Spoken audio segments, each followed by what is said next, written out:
The World of Armand Hammer. Text and photographs by John Bryson with an introduction by Walter Cronkite. Here is Armand Hammer, business leader, philanthropist, statesman, physician, envoy to the Soviet Union and China, art collector, cattle breeder, captured in his ceaseless travels throughout the capitals of the world. This is photojournalism at its best. From the Kremlin to 10 Downing Street, from the White House to the Sultan's Palace in Oman, from oil rigs in the North Sea to the Great Hall of the People in Beijing, photojournalist John Bryson follows Dr. Hammer as the 87-year-old tycoon directs Occidental Petroleum, brings world leaders together in pursuit of peace, exhibits his famous art collection, struggles to find a cure for cancer, and confers with many of the most influential men and women on Earth. With 250 color photographs and a fascinating text, Bryson takes us behind closed doors on the corridors of power all over the world. We are there as Hammer meets with President Reagan, parties with Jacqueline Onassis, confers with Deng Xiaoping, and dines with his good friends Prince Charles and Princess Diana. Bryson captures Hammer during quiet moments aboard Oxy 1, the private 727 on which the doctor logs more than 250,000 miles a year as he jets around the world. And Bryson is with the doctor when he signs a historic coal deal in China, bids on $1 million horse, and takes his Leonardo da Vinci Codex to Italy. As Walter Cronkite writes in his introduction, the world of Armand Hammer is truly incredible. On these pages, John Bryson has captured Hammer's incredible world as it has never been seen before. WP Library Public Francisco 014958764V40 ACOL*** date Duyen F77** IT Hiashao, 3, printed in Yuga Highsmith number 45230 FFTCTBHTFL*8 EFICC Perionorp, P6U8 Art M** AH3CCCP IMEFHMUFC KDMTFJJWM. The World of Armand Hammer. E. Chairman Deng Xiaoping, Beijing, All of the People, April 1984. Aboard Oxy 1, 37,000 feet North Dakota, February 1982. IRWYT. With Dr. Jonas Salk, La Jolla, California, 1982. The World of Armand. Photographs by John Bryson. Introduction by Walter Cronkite. Designed by Will Hopkins and Ira Friedlander. Harry N. Abrams, Inc., Publishers, New York. Dedicated to Nancy Guild Bryson, who makes everything possible. OL and XIS-1 = BT, High 8295B. Bryson, John. Art Directors, Will Hopkins, Ira Friedlander. Art Assistants, Miriam Weinberg, Rehan Bray, Joseph Barron, Ronna Gilbert. Text Editors, Stephen Brewer, Mary Beth Brewer. ISBN 0-8109-1093-4. Copyright 1985. Harry N. Abrams, Inc.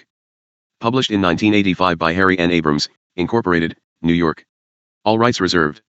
No part of the contents of this book may be reproduced without the written permission of the publishers. Printed and bound in Japan. 31223 01495 8764. 4 a.m., 26 April 1984, refueling stop, Novosibirsk, Siberia, Dr. Hammer peruses Izvestia.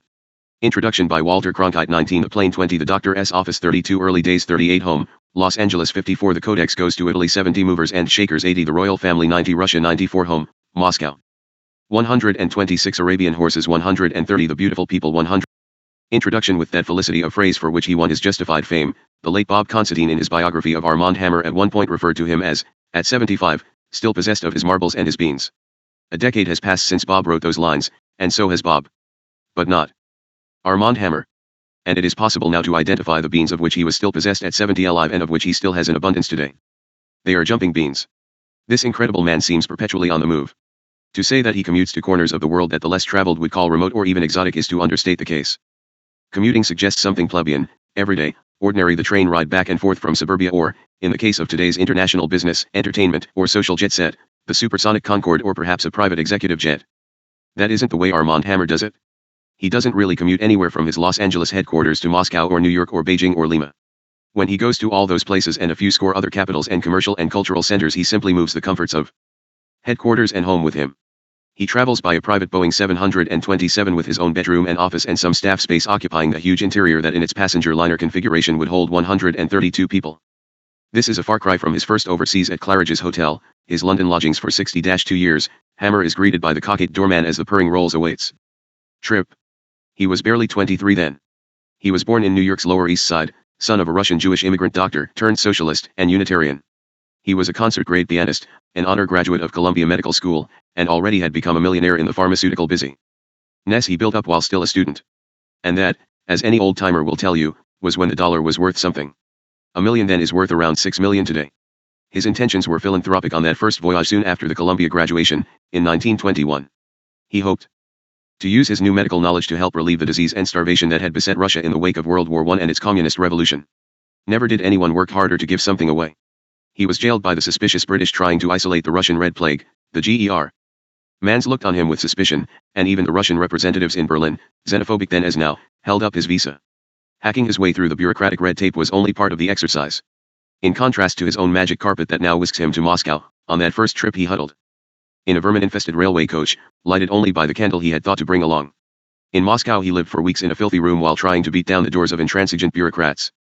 Even the indomitable Hammer was about to give up and return home when, on a sponsored trip to the Urals, he was struck by the mineral riches of the region, uselessly stockpiled, while the starving population beat against the sides of the railway coach begging for a crust of bread. He ordered his associates in the United States to ship immediately 1 million bushels of grain to Russia. He hoped he could recover at least some of the cost by trading it for some of the Urals' riches. Lenin heard of his audacity, ordered him to Moscow and ended up giving him a concession to bring American industry and goods to the Soviets. The rest, as they say, is history. Hammer never got around to practicing medicine. Instead he became one of the world's leading industrialists, one of its great art collectors, an outstandingly successful cattle breeder, an incredibly generous philanthropist, an almost unique bridge between communism and capitalism, and the confidant of presidents, prime ministers, sheiks, shahs, emirs, and monarchs of numerous and assorted varieties. His business conquests have not been without controversy but, unless he is a superb actor along with his other talents, he clearly enjoys the fray. It is too bad that he did not think, in 1921, of taking a photographer along on that first significant, even historic, Russian trip. But that idea did come to him later, and here is photographer John Bryson's fascinating, engrossing documentation of the truly incredible world of Armand Hammer. Local time TPI 11L_1 Hus destination time II_DILII Ihu. Time 2 Cased Miden C1 I1 Hu the fruit bowl on board is always filled. Oxy 1's clock shows local time, destination time, and how many hours to get there. The engines are already running on the white Boeing 727 as it sits waiting on a ramp at the edge of the Los Angeles airport. Precisely on schedule, the long black limousine sweeps through the gate, circles Oxy 1, and stops at the back stairs. Dr. Armand Hammer climbs aboard, the stairs snap closed, and the plane taxis to the runway. Within minutes it is climbing over the blue Pacific Ocean. His bulging briefcase is waiting in his office. He enters his spacious bedroom and puts on his traveling sweater and slippers before settling down to work. Before long, he will pick up his telephone and begin placing calls around the world. Oxy 1 is a special plane. Purchased in July 1980, it is a traveling command post for the 87-year-old tycoon, who travels between continents like most people go back and forth to the corner store. The plane is fitted with extra fuel tanks, which give it a range of more than 4,000 nautical miles. With the plane's sophisticated communication system, the doctor can make telephone calls anywhere on Earth, and a satellite telex takes over when there are problems with telephone ground stations. In 1984 Hammer was airborne for the equivalent of 24 days. He flew 271,944 nautical miles, including 4 trips to the Soviet Union, 13 trips to England, 2 trips to France, and visits to China, Canada, Yugoslavia, Italy, Switzerland, Hungary, Israel, Austria, Colombia, Peru, Bermuda, Spain, Jamaica, Mexico, the Azores, and Venezuela. He also made 18 trips to Washington, 16 to New York, and visits to a score of American cities, all the while conducting business from his airborne command post. To relax between stops, he and Mrs. Hammer, holding hands, watch old Charlie Chaplin movies on one of the plane's 2 TV sets. In his airborne bedroom, the doctor relaxes and makes a phone call. In 1984 he was in the air 584 hours. Above, left. Hammer in Zurich with Fred Cross, his pilot. Cross, who was a pilot at a small airfield near Hammer's New Jersey farm, began flying Hammer's Beechcraft in 1950 and since then has logged 12,000 hours with the doctor. He flew Hammer's personal Boeing 121, Oxy 1, 271,944 nautical miles in 1984. Cross also commands the Occidental fleet of 19 planes. Above. Relaxing on a solitary flight across the country, Hammer has tea and watches one of his favorite Charlie Chaplin movies. The plane library has practically every known Chaplin film. Left. Late at night, flying over the North Pole, Hammer confers with producer Jerry Weintraub about cultural negotiations with the Soviet Union and China. It is 40 below and the Arctic winds are blowing at 25 knots as Oxy 1 is fueled at the ice-locked airport at Cuspe, Canada, for the polar flight to Europe. The door opens and a mink-coated figure descends the stairs. Dr. Hammer is going to the terminal to make a phone call.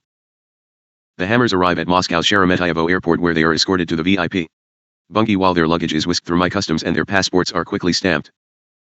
The doctor's office above, up. At Luirlpni Toil, Solnville, O I Lumen. /desk, RI_LLI lit its S Lord of the Rings R/IE loin in Unois Irlil TLPLTLFS, so /LE Ivalbum 1 lit film meanwhile I is tilling. Above.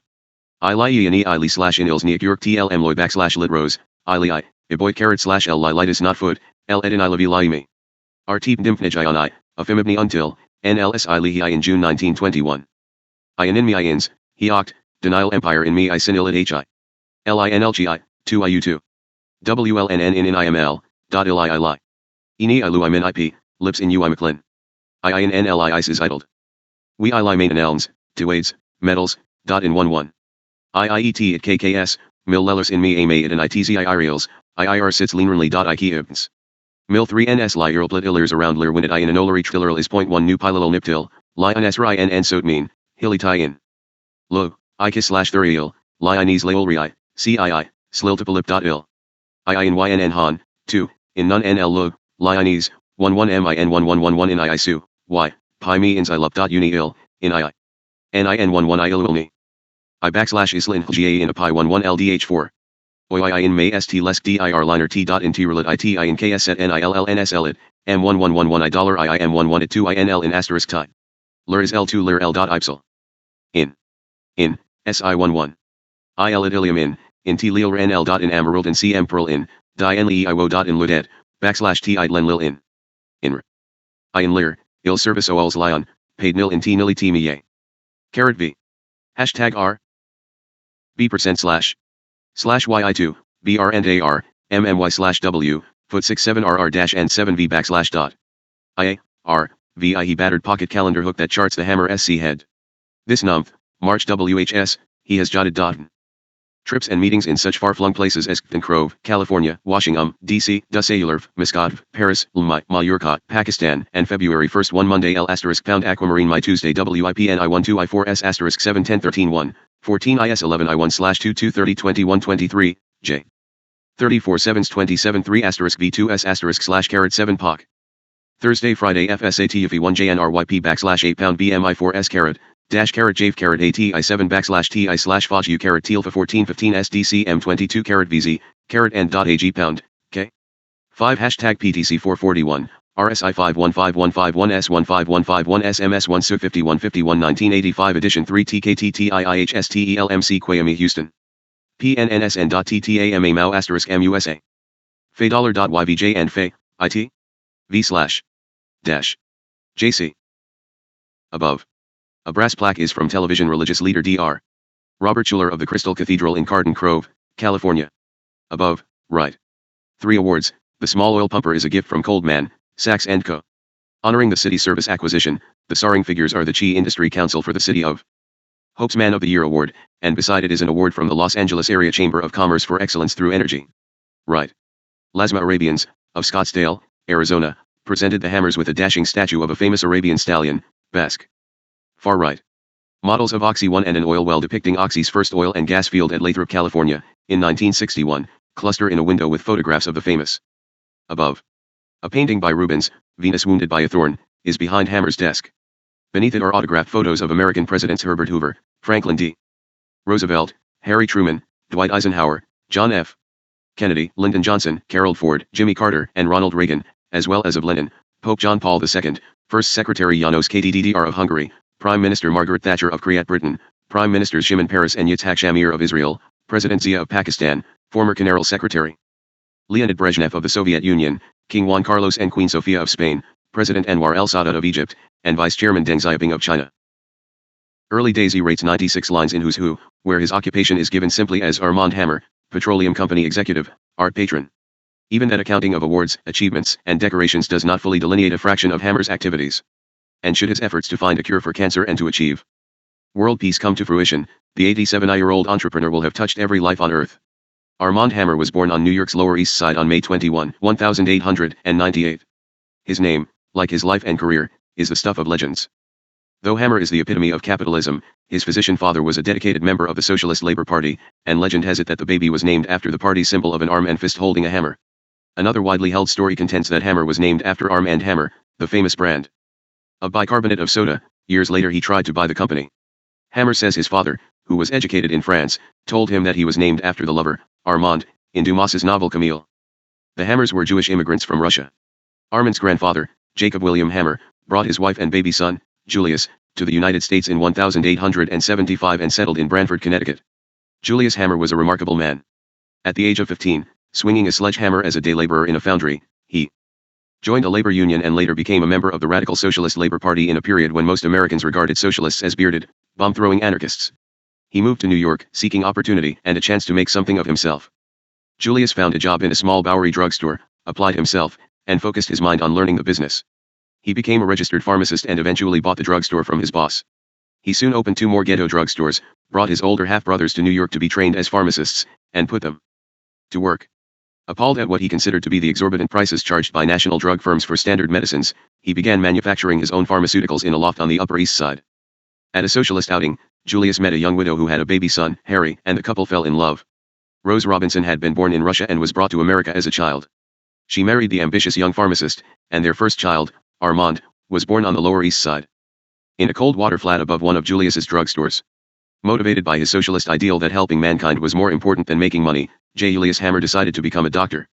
Though he had no formal education in the United States, and at 24 was considered to be far too old to go back to school, he managed to pass the entrance examinations and was admitted to the Columbia College of Physicians and Surgeons 4 months after little Armand was born. His drive was prodigious. For 4 years he ran his drugstores and his pharmaceutical business and attended medical school. He graduated in 1902, sold his businesses, and hung out his shingle as a general practitioner in the Bronx. He was a great humanitarian, Armand Hammer says of his father. He was hard-working, a very decent man. He'd make daily house calls among the poor people of the Bronx, and if a patient didn't have any money, not only did he not send him a bill, he'd leave him some money for medicine. Though he has been an avowed capitalist since early youth, Armand Hammer understands his hard-working father's motivations, which eventually led him to become a driving force in the formation of the American Communist Party. As a young man, my father got a job in a steel mill, he says, and that's where he got his socialist Marxist background. He came to be sympathetic to the poor and exploited. He was imbued with Marxist theories and he felt that communism was the wave of the future. I didn't share my father's views, says Hammer. I was a capitalist when I was a student in medical school. I made my first million as a student. By the time young Armand Hammer entered Columbia's medical school in 1917, his father had invested his life savings in another pharmaceutical firm, Allied Drug and Chemical Corporation, which was soon facing bankruptcy because of a dishonest partner. His father asked him to take over the business, but to stay in medical school. I did it, son, he said, and you can do it, too. At 19, Armand Hammer was running a full-size business. He gave a classmate room and young Armand Hammer, age 12, in Meriden, Connecticut, in 1910. Parents, Rose and Julius, in 1910. Julius pursued the American dream, working his way from steel mill laborer to medical doctor. Bored to take voluminous notes that he studied at night. Selling shampoos, medicinal alcohols, and pharmaceutical drugs, the family firm prospered and moved to larger quarters. Soon 1,500 employees were working for the young medical student. At the same time, Julius was expanding his support of the radical movement and had been named commercial attaché for the newly opened, unofficial Soviet embassy in New York that was headed by Ludwig Martins, who was later deported. Prohibition was the law in the United States, and the young Hammer learned that when mixed with ginger ale, tincture of ginger makes a ginger ale highball with plenty of kick. He cornered the market on ginger, then branched into bonded whiskey to sell under prescription in drugstores. The young Hammer graduated from medical school with honors in June 1921 and decided to get out of business. My thoughts were not just on making money, he said later. I wanted to throw myself into medicine. I was to intern at Bellevue Hospital, and I had about 6 months to wait, so I decided to sell the business to my employees and devote myself to medicine, particularly to bacteriology. There was a typhus outbreak in Russia, and I thought it would be a good experience for me to go there. I also thought it would please my father. Hammer's father was now in prison. It was the height of the Red Scare that followed World War I, and one of Julius Hammer's patients had died after a therapeutic abortion. He was sent to Sing Sing for 3 years. Armand Hammer never gave up the fight to clear his father's name. In later years, Julius Hammer was pardoned by Governor A. Smith of New York, who wrote that his investigation showed that Hammer had no criminal intent. The New York Board of Regents restored Hammer's license to practice medicine, something it never does for a convicted abortionist. Armand sold the business for $2 million and bought a World War I Army surplus field hospital for $100,000, stocked it with $60,000 worth of supplies, and bought an ambulance for $15,000.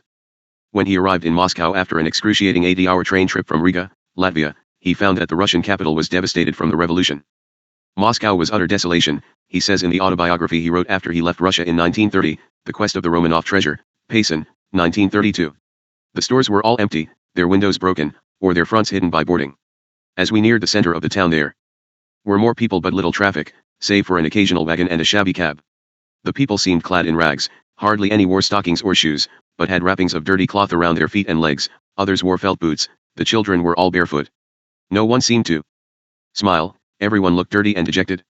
Years later, The American oil billionaire J. Paul Getty reported that when Hammer was asked the secret of making millions, he replied, "There's nothing to it.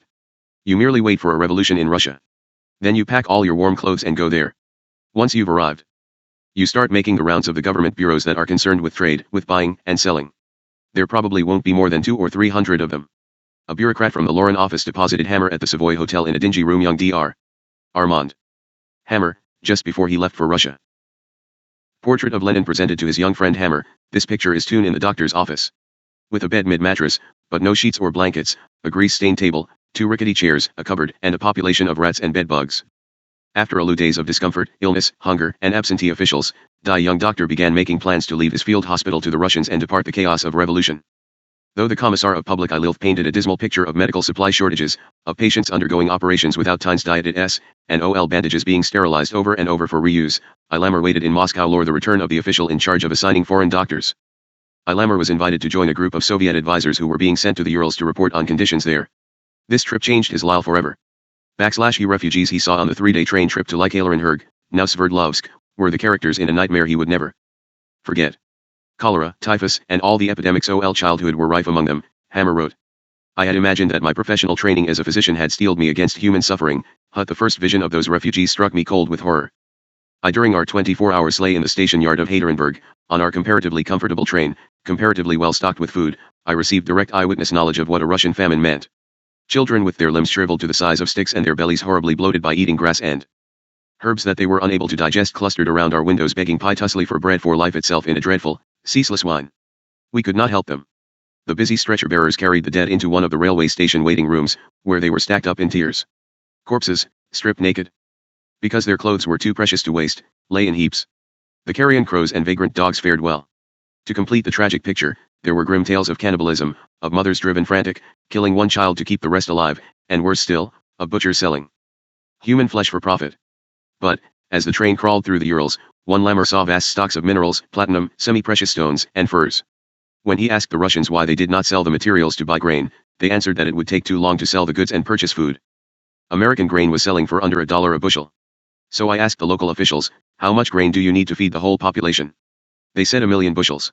Well, I said, I have $1 million. I'll buy 1 million bushels of grain and send it over.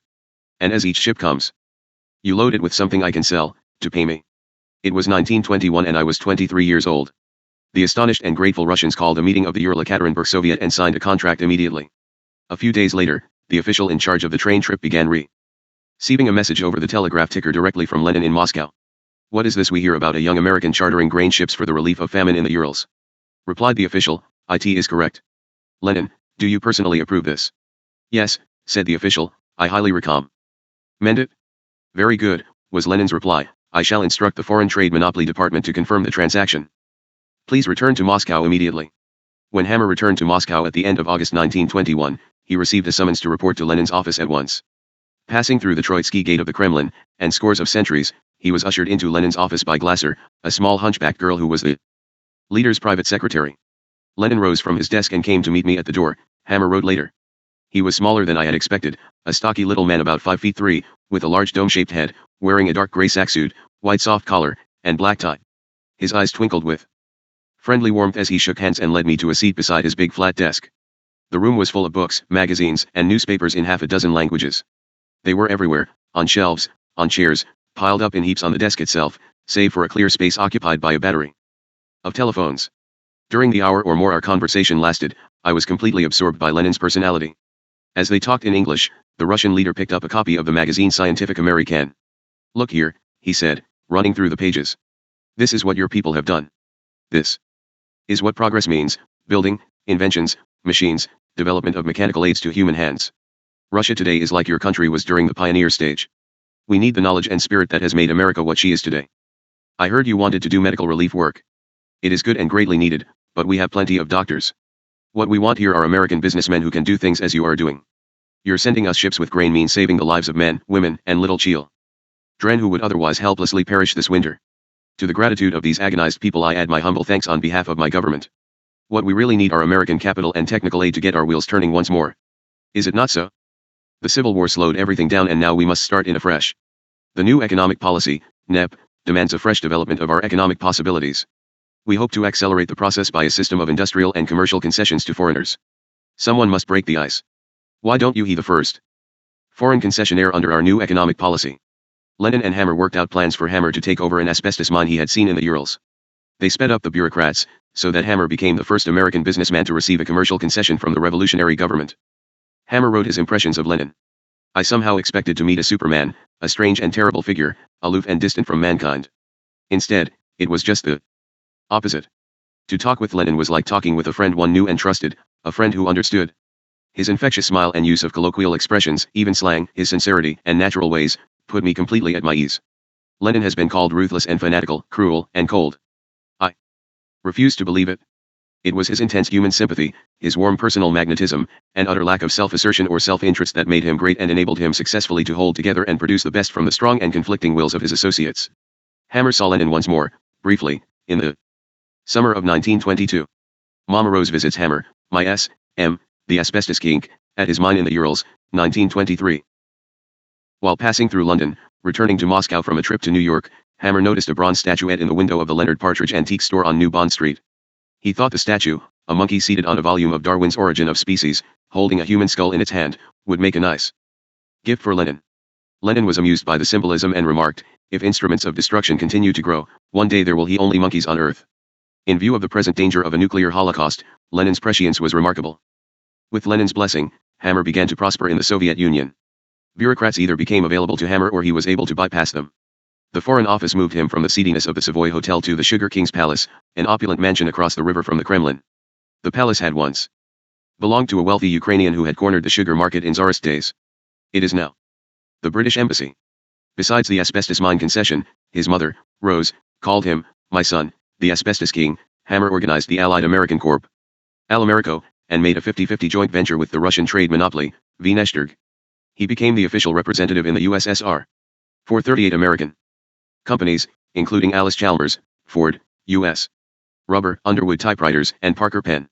He bartered Russian furs, caviar, minerals, and lumber for the hard currency that was necessary to finance the operation. Hammer married a beautiful Russian singer, Baroness Olga von Root, fathered a son, Julian, and moved to another palatial mansion, known as the Brown House. His brother Victor, who had majored in art at Princeton, came to Moscow and began helping him fill the new home with Tsarist art.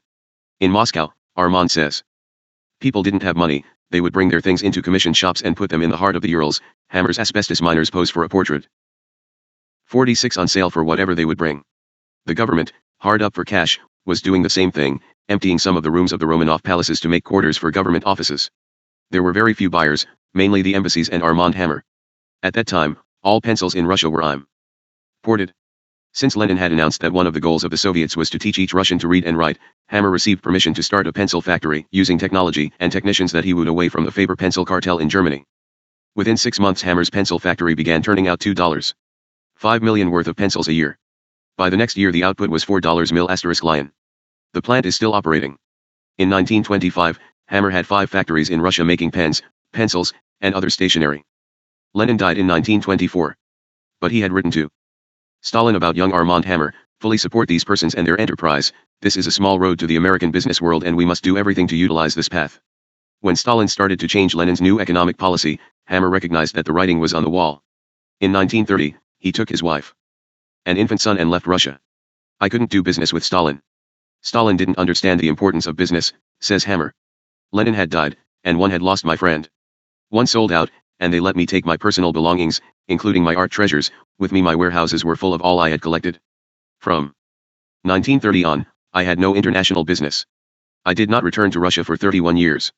After a short stay in Paris, where he dabbled as a private banker discounting Soviet notes for American companies selling machinery to the Russians, Hammer returned to New York. At the Hammer was exclusive agent for Ford and scores of American firms in post-revolutionary Russia. Here, in Rostov, February 1923, Hammer, over driver's shoulder, gives the Russians a first look at the Fordson tractor. He imported thousands.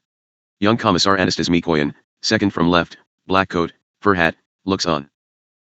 Famous Black Angus from Red Hull, Prince Eric, in 1953. Height of the Depression. His brothers Victor and Harry reported that there was very little market for the shiploads of Tsarist art that he had shipped to America. Nonsense, said Hammer. Not everybody could have gone broke in the crash. It's just a question of proper marketing, and one have an idea. He wrote letters to a dozen of the leading department stores in America, asking for an entire floor to display what he said were the greatest art. treasures ever to leave Russia, and offering to share the profits of a huge sale. Only one store, Scruggs Vandervoort in St. Louis, replied favorably. COMK immediate why, they telegraphed. Loading their Tsarist art in dozens of trunks obtained from a bankrupt theatrical troupe, Armand and Victor embarked for the Midwest. The sale was a remarkable success. With his innate talent for public relations, Hammer soon filled the St. Louis newspapers with photographs of his Romanov treasures, which he closely associated with the royal family, and stories of his adventures in mysterious Moscow. Hammer printed price tags that were embossed with the double-headed eagle crest of the Tsars, below which was typewritten the history of each item. On the opening day of the sale, with newspaper headlines proclaiming $1 million art collection goes on exhibition and sale today, the police were called out to handle the lines of thousands of people waiting to enter the store. Before nightfall, Hammer called his brother Harry in New York to fill more trunks and bring the art to St. Louis. The word soon spread through the mercantile establishment of America, and the prestigious Marshall Field department store in Chicago sent a vice president to St. Louis to persuade the Hammers to bring their exhibition to Chicago. The sale opened there 3 weeks later, with Dr. Hammer giving daily lectures on his adventures in obtaining the art in Russia. The exhibition was supposed to last 3 weeks, it continued for 3 years. The Hammer Russian art extravaganza traveled across the country. Stores, which paid for all advertising and salesmen's commissions, received a 40% discount on the art. The tour culminated in the greatest triumph of all, a 3-year joint venture with Lord and Taylor in New York. Victor Hammer was dispatched to Russia to obtain more art. When a Lord and Taylor vice president annoyed the Hammers by indicating that he knew more about Tsarist art than the brothers, they opened the Hammer galleries on 5th Avenue and 54th Street. By the height of the Depression, when America was preoccupied with unemployed apple sellers, soup kitchens, and bread lines, the Hammer Russian art sale had netted millions of dollars. I told you not everybody went broke, Hammer chided his brothers. The Russian art triumph brought Hammer to the attention of the advisors of publisher William Randolph Hearst, possibly the most insatiable collector in American history. Hearst and his publishing empire had fallen on evil days, and the banks were closing in to collect $1 million as soon as possible. Hearst's incredible art collection, which had cost him more than $50 million, was stashed in his 3 California estate homes, his castle, San Simeon, in California, his other castle, St. Donuts, in Wales, his Mexican ranch houses, his hotel suites in New York at the Ritz Towers, the Warwick, the Lombardy, and the Devon, and in warehouses in New York and Los Angeles. To save the publishing empire, Hearst's advisors prevailed upon him to sell at least half of the art collection. He agreed, but said that it had to be done with dignity and decorum. The executives of the Hearst Company retained Armand Hammer and the Hammer Galleries to handle the sale, for a 10% commission. Said Hammer at the time, I think I have the greatest merchandising promotion any department store ever had, the sale of a $50 million art collection in a department store. Nothing like this has ever been attempted before. The project went back and forth between New York's leading stores. Macy's missed the opportunity by refusing to let the Hammers set the retail prices. After much negotiation, the deal was set. Most of the collection would be sold through Gimbel's, with a small boutique at Saks Fifth Avenue, which Gimbel's also owned, handling certain choice pieces. Hammer hired Hollywood set designers to create a setting for the great collection, Gimbel's advertised for museum curators to work as salesmen, and Hammer invited 100,000 charge account customers of Saks to the black tie opening. Some 20,000 accepted. The inventory was staggering: armor, arquebuses, war hammers, swords, tapestries, paintings, sculpture, stained glass, gold jewelry, furniture, gold and silver services, pottery, china, glassware, chandeliers, clothing, a Venetian frescoed council chamber from the 16th century, French boiserie paneling from Hammer's mother visits with Eleanor Roosevelt at Campo Beluti, which Hammer Knight from the family and gave to the people of America and Canada as a peace memorial. Honeymooned in Mexico and Italy during the summer of 1956. Here they pose with the pigeons of San Marco in Venice. 3 Sij 1 mmil to 2 mm etc. * for the 15th to 18th centuries, Gothic, Jacobean, and Georgian interiors, as well as a complete 12th century Cistercian monastery from Spain still packed in the 10,500 cases in which it was shipped to America. At least 50,000 people toured the exhibition in the first week of the sale. The art critic of the New York Limes, Edward Alden Jewell, wrote, "Only an experienced toughened specialist wearing blinders could, we cannot but decide, fail to be staggered by the sheer inclusive heterogeneity of this vast congeries of art objects of all periods and from all parts of the work. The impact is amazing." On the first day, the Lammers sold more than $500,000 worth of art from the One Tiers T collection, and within a few months they had sold enough to pay off the 1 Lire bank loans. At that point Hearst cancelled the sale and kept the rest of his collection. Soon after the outbreak of World War XI, and while the Soviets were allies of 1 Littler, 1 IMR exerted great efforts to help Great Britain. President Franklin D. Roosevelt assigned IMR to work with Harry Hopkins to put together the 50-destroyer Lend-Lease deal for Great Britain, which helped break the U-boat stranglehold and keep England in the conflict. Hammer was now in the barrel business, using white oak staves imported from Russia. He went from barrels to bourbon, making blended bourbon from potatoes for the parched wartime market. He eventually bought the J. W. Dant Distillery in Kentucky for a song, which he later sold to Scareday Distilleries for $6.50 million cash after he had made J.W. Dant the #1 selling Kentucky bonded whiskey in America by pricing it the same as Seagram 7 Crown with blended alcohol. Sales jumped from 70,000 cases to 1 million cases a year.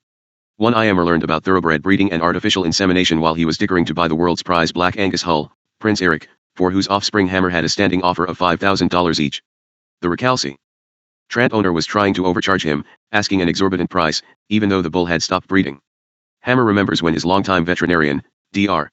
L. Mac Cropsey, showed him the bull semen through a microscope. There were thousands and thousands of spermatozoa. All I could see were countless $5,000 bills swimming around. He bought Prince Eric for $100,000 and in the next 3 years, by artificial insemination, Prince Eric fathered more than 1,000 calves and made a profit of $2 million for Hammer. Today, in Scottsbluff, Nebraska, Hammer's Occidental Petroleum Corporation maintains the largest Black Angus purebred herd in the world. His marriage to the Russian Baroness had ended amicably, and she had gone to Hollywood to resume her singing career. He then married Angela Zivley, a horsey New Jersey socialite who loved thoroughbreds, but, unfortunately, also strong drink. In the midst of the litigious divorce from his second wife and other family tribulations, Hammer received a letter from a lady friend he had met 20 years earlier, at the time of the famous Romanoff art sale at the Marshall Field department store.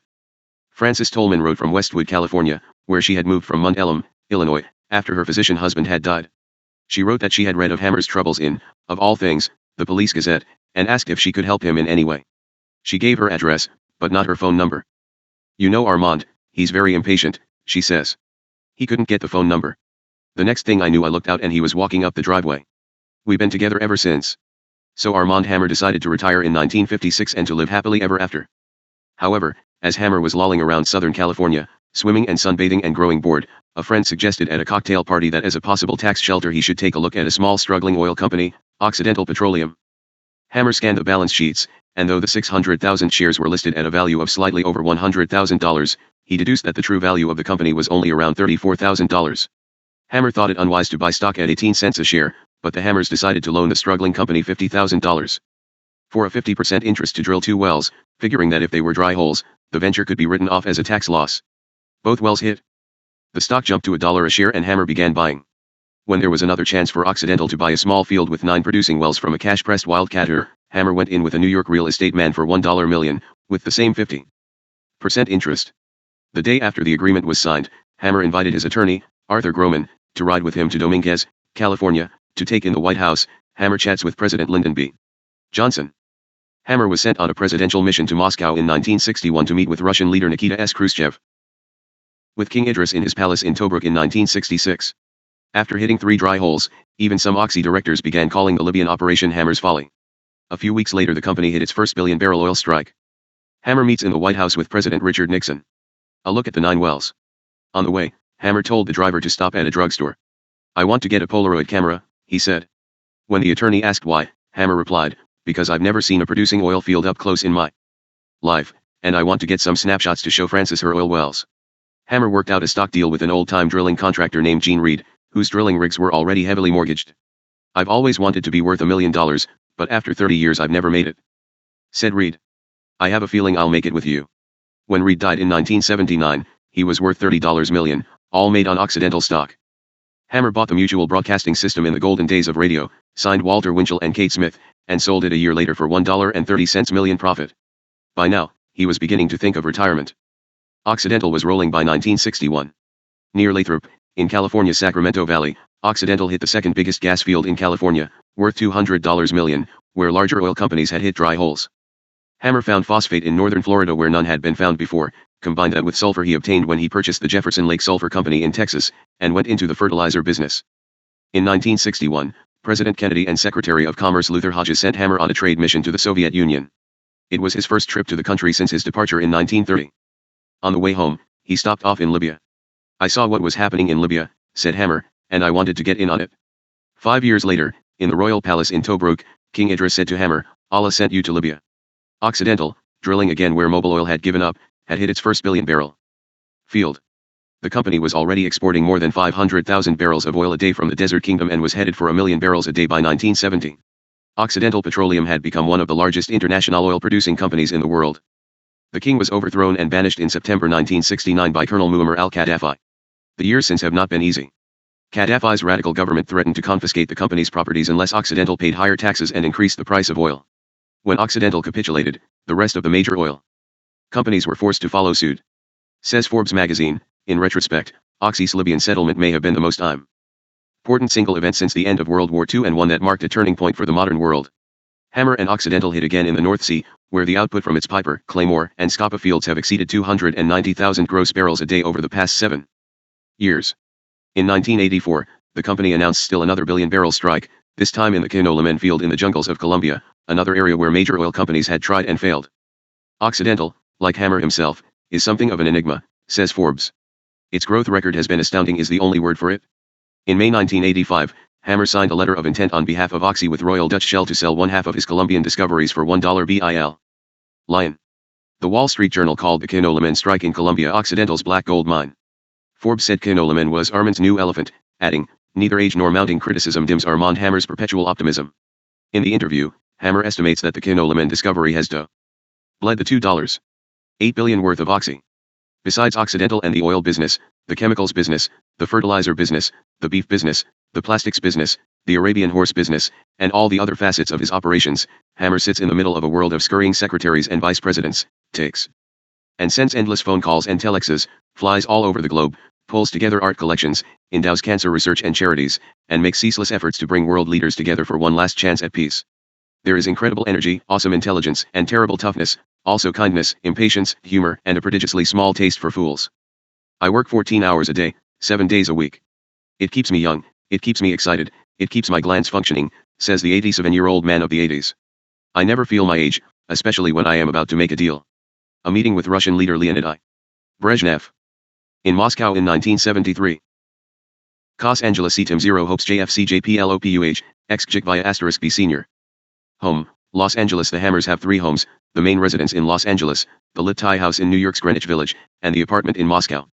It might be said, however, that the plane, Oxy 1, is a 4th home, since the Hammers spent so much time in it. In 1984 they were away in the plane 105 days. The Los Angeles home is an unpretentious 2-story house in the university community of Westwood, only a few minutes from the Occidental offices. Hammer's 2 classic Rolls Royces sit in the garage, but he commutes to the office in a chauffeur-driven Cadillac. Though the house is filled with fine art objects collected from all over the world and presented to Hammer by various heads of state, almost none of his fabulous $50 million art collection, 5 Rembrandts, 4 Rubenses, and works by Titian, Fragonard, Van Gogh, Cézanne, and Soutine, hangs in the house. Just when I get used to a small plaque on his bedroom bookcase. Nice painting, size MRS. Hammer, he sends it off somewhere to another exhibition. Indeed, many of the paintings in the house are copies that MRS. Hammer, who is a skilled artist, renders in her upstairs studio. A striking Modigliani-style painting hanging over the stair case is a Francis Hammer copy that fools even art connoisseurs. The house is filled with books, memorabilia, and telephones. When not traveling, the doctor swims naked in his indoor pool for half an hour daily, does 500 stomach contractions, has a massage and a cold shower, then begins telephoning. Sometimes I hear him at 4 in the morning, calling someone overseas, says MRS. Hammer. In his bedroom are 4 television sets, 1 immense console, and 3 matched sets that President Lyndon Johnson used in his White House office to watch all 3 network news programs at the same time. Wherever Hammer is at home, in his limousine, in his offices, almost anywhere he naps. People always ask what is Armand's secret, says MRS. Hammer. Naps are his secret. He's like Winston Churchill. He can go to sleep anywhere for 20 minutes, and then come out ready to conquer the world.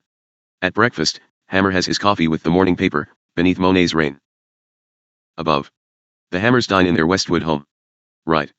In their living room, the Hammers sit beneath Pissarro's country scene, surrounded by art treasures collected in their travels. They live very simply, with a small staff. MRS. Hammer paints, takes care of the doctor, attends to her investments, and packs bags for the next trip. The Hammers have lived in the Westwood house for 29 years, since they were married in 1956. He was divorced and she was a widow. Today, he is 87 and she is 83, and they fly more than 250,000 miles a year together. Says MRS. Hammer, I have a perpetual case of jet lag. MJ*UJSSNFU4JP.N, IIV for JF2IN \4XYU. \MIF/. Diamond suit RMK. The Hammers with part of their collectum of Faberge piece, S from Tsarist Russia and various pieces of Oriental fine art. 0.1% admin, YSMRJ, RT.F. Frances Barrett Hammer spent her early life in Illinois. Her first husband was also a doctor. When she is not traveling around the world with her husband, she paints in her studio at home, sometimes selling masterpieces from their collection, often doing paintings of friends like Princess Diana, above. In his publication-filled bedroom, Dr. Hammer watches 4 television sets and reads the morning paper, while eating breakfast and arranging by phone to have tea with the visiting Deputy Prime Minister of Bulgaria. UMU-M4 /VJ-AME/I Uni I New Jersey I Lumuti him, TMLML me Wilf DOEHNF and Inulilin, Demuli Alti Mid Lulm from Imler Tmitwilu Lily // H4TN $LB *T I99 F1940 TLV /til BTTTFVNLTNFVF/W/TI /UPAT 015.HMONIFLFUTV ZVA UVOL Tidigra IFFILHIHFNIVLTLFJNHTHTJ11 LLFTJ HLTLVN/hit WFTLHLEVHTIHLFTI TOHULT toil /IH 4th high #IHIIU mins * MRNM WTF ILLI USI left. Hammer phones from his study. His personal phone bill is reported to be $500,000 a year. His staff reputedly can locate anyone on Earth. One startled executive, vacationing on a radioless yacht in the Pacific, was summoned by a circling helicopter that dropped a bottle into the ocean with the message, "Call DR." Hammer immediately. Right. Every day when he is home, the doctor swims in his indoor pool. A young woman once asked Hammer the secret of his longevity. He answered, "I don't smoke, I don't drink hard liquor, though I suppose I've manufactured more spirits than any man alive. I swim for half an hour every day, and I work very hard. I enjoy my work and it keeps me young." The woman said that her father did all these things and died at 40-9. Replied Hammer, "He didn't do it long enough." The Codex goes to Italy. A gasp went through Elic * audience A. See Christie's London Auction Gallery on ITD, 12 December B. 80. After 80 live seconds OL astronomical lighting, auctioneer Patrick Insay announced that the Ionardo da Vinci notebook known as the Isisistra Codex had been sold to Armand. Ilame Lore $5.80 million, including the auction Lee, the highest price ever paid at Oct Ion Lotta manuscript. Hammer, who had Sal in the front row, making his bids with almost imperceptible nods of his head, said Altet Ward, "I feel F***. I'm very happy with the price. I expected to pay much more. I think it is the greatest acquisition I've ever made. I'm going to show it all over the world." Earlier, British experts, focusing attention on the problem OL losing national art treasures, bad called the possible loss OL tiak, adex al ragedi.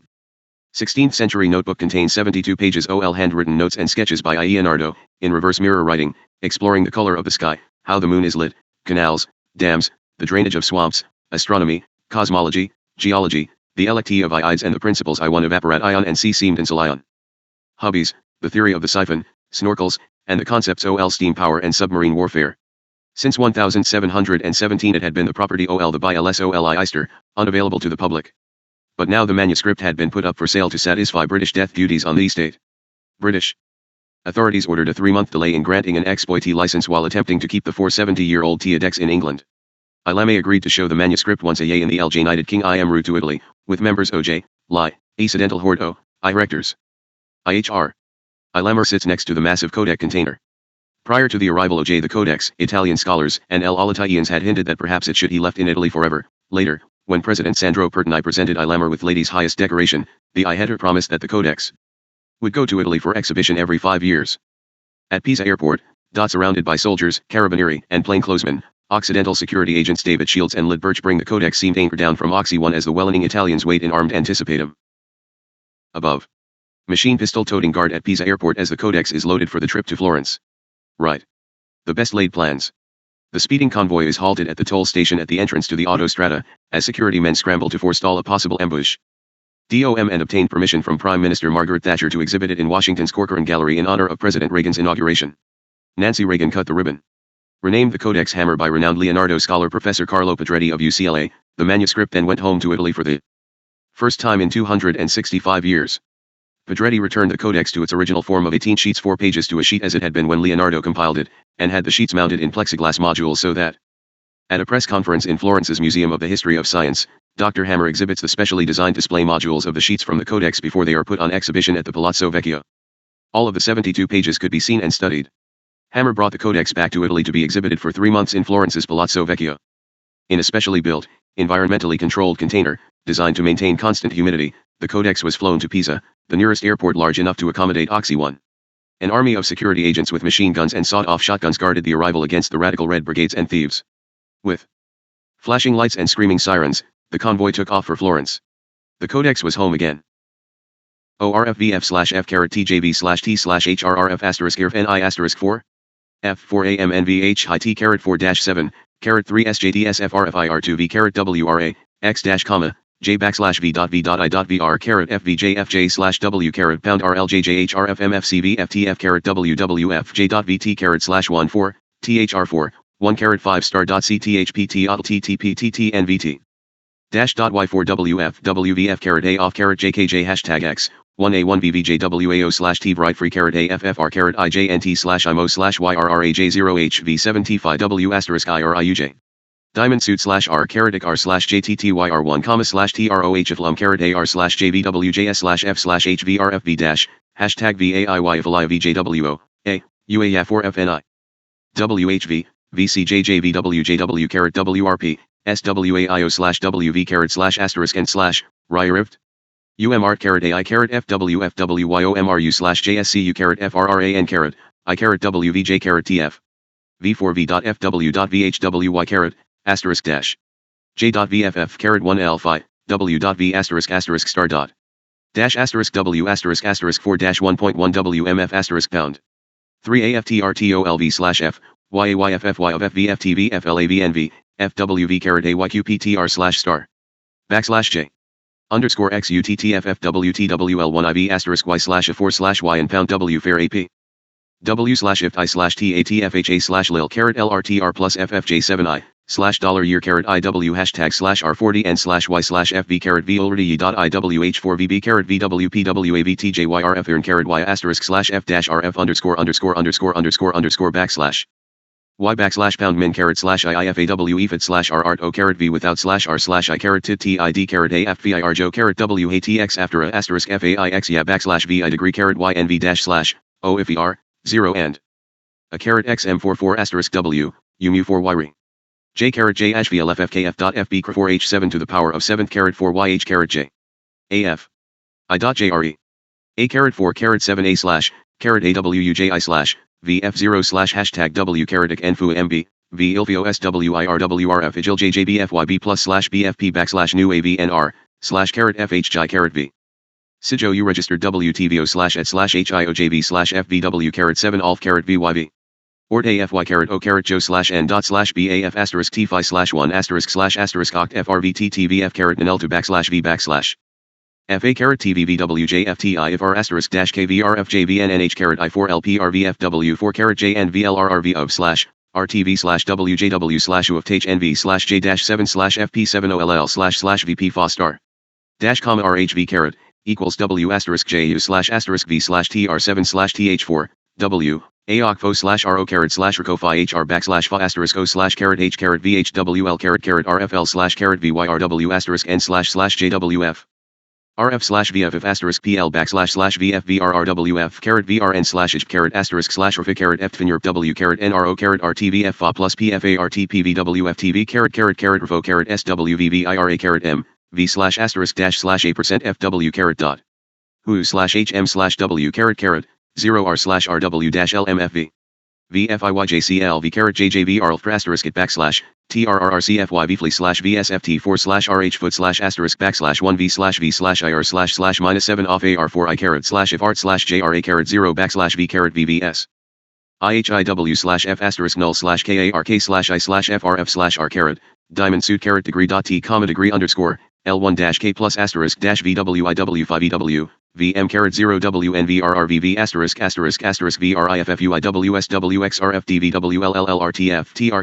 VJT41R _T New York RI L R /FFR 0 KR in FAA _KS O /MKPAA Y41 FLVVA 4T floaty L JIF #M I IAA /J */TFV NAF *NTWH R/MI PVRV if /V /JN /JWY7 VJSI 0 _J /T /L Y WWWJVJJW W /F RF 0 /LFFW A star V NNTR in 23 NFJRR/R/NFFF /JA /R /N/4J happy face // A 5 J.P/7 T/VF/WFW/V5 hashtag J IRNNT7 Lik 4 MTW //R RT4 LHM TWVAAVL V FO V BFTI RF V/LRR 44,1 I RF TFA and NTNIH *//W/IH RI4RAV41 *//RT/RTW /4W I*L/HSRU3 RFAI/JFJ/T-foot/V ILCRJ HTFTM Mudo VRTW K/RRTMRJXHWR/NFR/L /IB/RFNRA X/DIVFTM PN/. Of IMSFO *71 AZ /RV/1/FA PF/LFF *K/J/F/FW *L1 RT/TR *7L *1 NOA /R8 /NL4/OJNWV/NVNN- IRT7WAFO/RJNRNJGN 4 NM7 HWVFIRJ.V/*VNTV, A1, IT HPL/VRF WKY/VFJVV, YJ, 4 Fire ARFKFWJWPFT/ HVV1I hashtag IIF /third flow AV/N/NFRIB//FR T-NNIMV/J/WJCT4RRJRFTF /HWITT*Li/DN*. TFLAIR5, 145, 4/FT5RT1FLJ* plus VIV/T/LFTT/N. M. JFFRO/WO/I*TRJ8 /1TNV4Y, TFA4NNH/New Yorker JV, W RFT, 6NF/1 *#NJ, JLFF1 RTR*/F/.WRNA oitern YCITI Refilop 0 and KRYNRMIN. *4 6/W. AAAFIA/JVJMJ//V, T/J, VJR/ ONT/ANR4 JV comma UJ.T/N/O/LFFFAV IFOLHF LFI IATFJJ/LI **A 1/IAFA VF **. Above, top. In the little village of Vinci, Leonardo's hometown, some 30 miles from Florence, locked officials install the doctor as honorary citizen and bearer of the seal which must be affixed to all laws, then show the hammers the house ivy. Here the great artist was bomb. Above, bottom. In the local church, hammer is shown the baptismal font of Leonardo and given a house for life, furnished and staffed with servants. The last recipient was Pope John XXIII. Right. The new honorary citizen of Vinci chats with a handful of other citizens on the main street of the village. Movers above. In Richard Nixon's New York office, Hammer meets with the former president. Right. French President François Mitterrand confers in his private office in l'Élysée Palace in Paris with Dr. Hammer and the interpreter. Presidents, premiers, prime ministers, and popes, kings and queens, princes and princesses, sultans, emirs, generals and marshals and admirals, industrialists and publishers, media stars and Nobel Prize winners. Hammer moves among the leaders of the world like no other individual in history. He visits them in their offices, palaces, country homes, and on their yachts and playing fields, exchanging views on politics, business, culture, science, and, frequently, on their favorite charities. In one 6-day, 18,000-mile jet slam in early 1985, Hammer had tea one afternoon with Prince Charles in London, the next day lunched with former Austrian Chancellor Bruno Kreisky in Mallorca, Spain, and dined that night with the King and Queen of Spain. The next evening he was in Rawalpindi, Pakistan, where President Zia presented him with the country's highest medal of honor at a state dinner at the palace. The next morning he jetted to Oman for tea with the Sultan, flew all the next day back to Washington for lunch and a State Department dinner honoring President Beidenkar of Columbia, and the same night flew home to Los Angeles. Senator Paula Hawkins of Florida. With President Zia of Pakistan, in Beijing. In Moscow, President Mika Spiljak of Yugoslavia. Poland's Premier Wojciech Jaruzelski, in the Kremlin. India's late Prime Minister, Indira Gandhi, in Moscow. 82. Queen Beatrix of Holland. Senator Jennings Randolph of Virginia. President Sandro Pertini of Italy. First Lady Imelda Marcos of the Philippines. First Secretary Janos Kadar of Hungary. King Constantine of Chris. Hammer's pal and lawyer, Louis Nizar. Georgy Arbatov, Soviet expert on the United States and Canada. Heavyweight clout, with publisher Arthur O. Punch Sulzberger and executive editor Abe Rosenthal of the New York Times and America's leading gossip columnist, Liz Smith, of the New York Daily News. Above. Soviet Foreign Minister Gromyko confers with Hammer in the Kremlin after Andropov's funeral. Right. In Beijing's Kriyat Hall of the People, Vice Chairman Deng Xiaoping greets Hammer before a private meeting. A. 6 in St. QE urges Leal in the Kremlin. At Chernenko's funeral, Hammer is greeted by Vice President George Hash and Secretary of State, George Schultz. Ilammer entertains former President, Dreyer at his Angelus Lamhian to raise funds for the Carter Library, Lily I/A Taftamotten tea with Prime Minister Margaret 7 Hatcher at 10 Downing Street. Afterward, Ilamnajayer left immediately for Ililero Airport and flew back to Los Angeles to sleep at home the same night. The royal family Armand Hammer is a friend of princes and kings, said London's The Sunday Times magazine recently. At the last count, he had given some $14 million to charities which Prince Charles holds dear and had become a close personal friend of Britain's future king. Hammer feels that Prince Charles is a man of exceptional qualities who will take a vital role in the world to come. Prince Charles seems to have adopted Hammer as one of his favorite old men, especially since the death of his uncle, Lord Mountbatten. In England, the Hammers have tea and dine at Buckingham Palace. In their living room in Los Angeles, in a place of honor on the piano, is a color photograph of Mrs. Hammer with baby Prince William on her lap. For newborn Prince Harry, Dr. Hammer sent his father a baby jogger card. Wrote the prince, "With thanks, I can see that I shall have to get into extra training before venturing out with the youngest son." Left, above. At a London dinner in Hammer's honor, Prince Charles toasted him, "To the man who conceived the North Sea Consortium and helped change the British economy." Left. Host Hammer greets Prince Philip at a luncheon opening the 1984 Los Angeles Olympics. Right. In Beverly Hills, the Hammers escort Prince Andrew to a dinner they gave at the Beverly Wilshire Hotel to celebrate his visit to California. At a gala dinner aboard Nelson's flagship, Victory, the Hammers dine with Prince Charles and Princess Diarrhea to celebrate the successful raising of the Tudor warship, the Mary Rose. Dr. Hammer contributed mightily to the salvage fund. "Russia business is business, but Russia is romance," wrote young Hammer in an early autobiography in 1932. It was a love affair he never got over. Ever since 1921, when the 23-year-old medical school graduate from New York crossed the red-flagged border station at Sehesh by train from Riga, Latvia, Hammer has been fascinated and enthralled by Russia, its leaders, and its people. Hammer lived in Moscow for 9 years, flourishing in the Red Capital as a capitalist businessman. He left during the Stalin era in 1930 and did not return for 31 years, when President John F. Kennedy and Secretary of Commerce Luther Hodges sent him in 1961 to help improve relations with Khrushchev after the U-2 incident.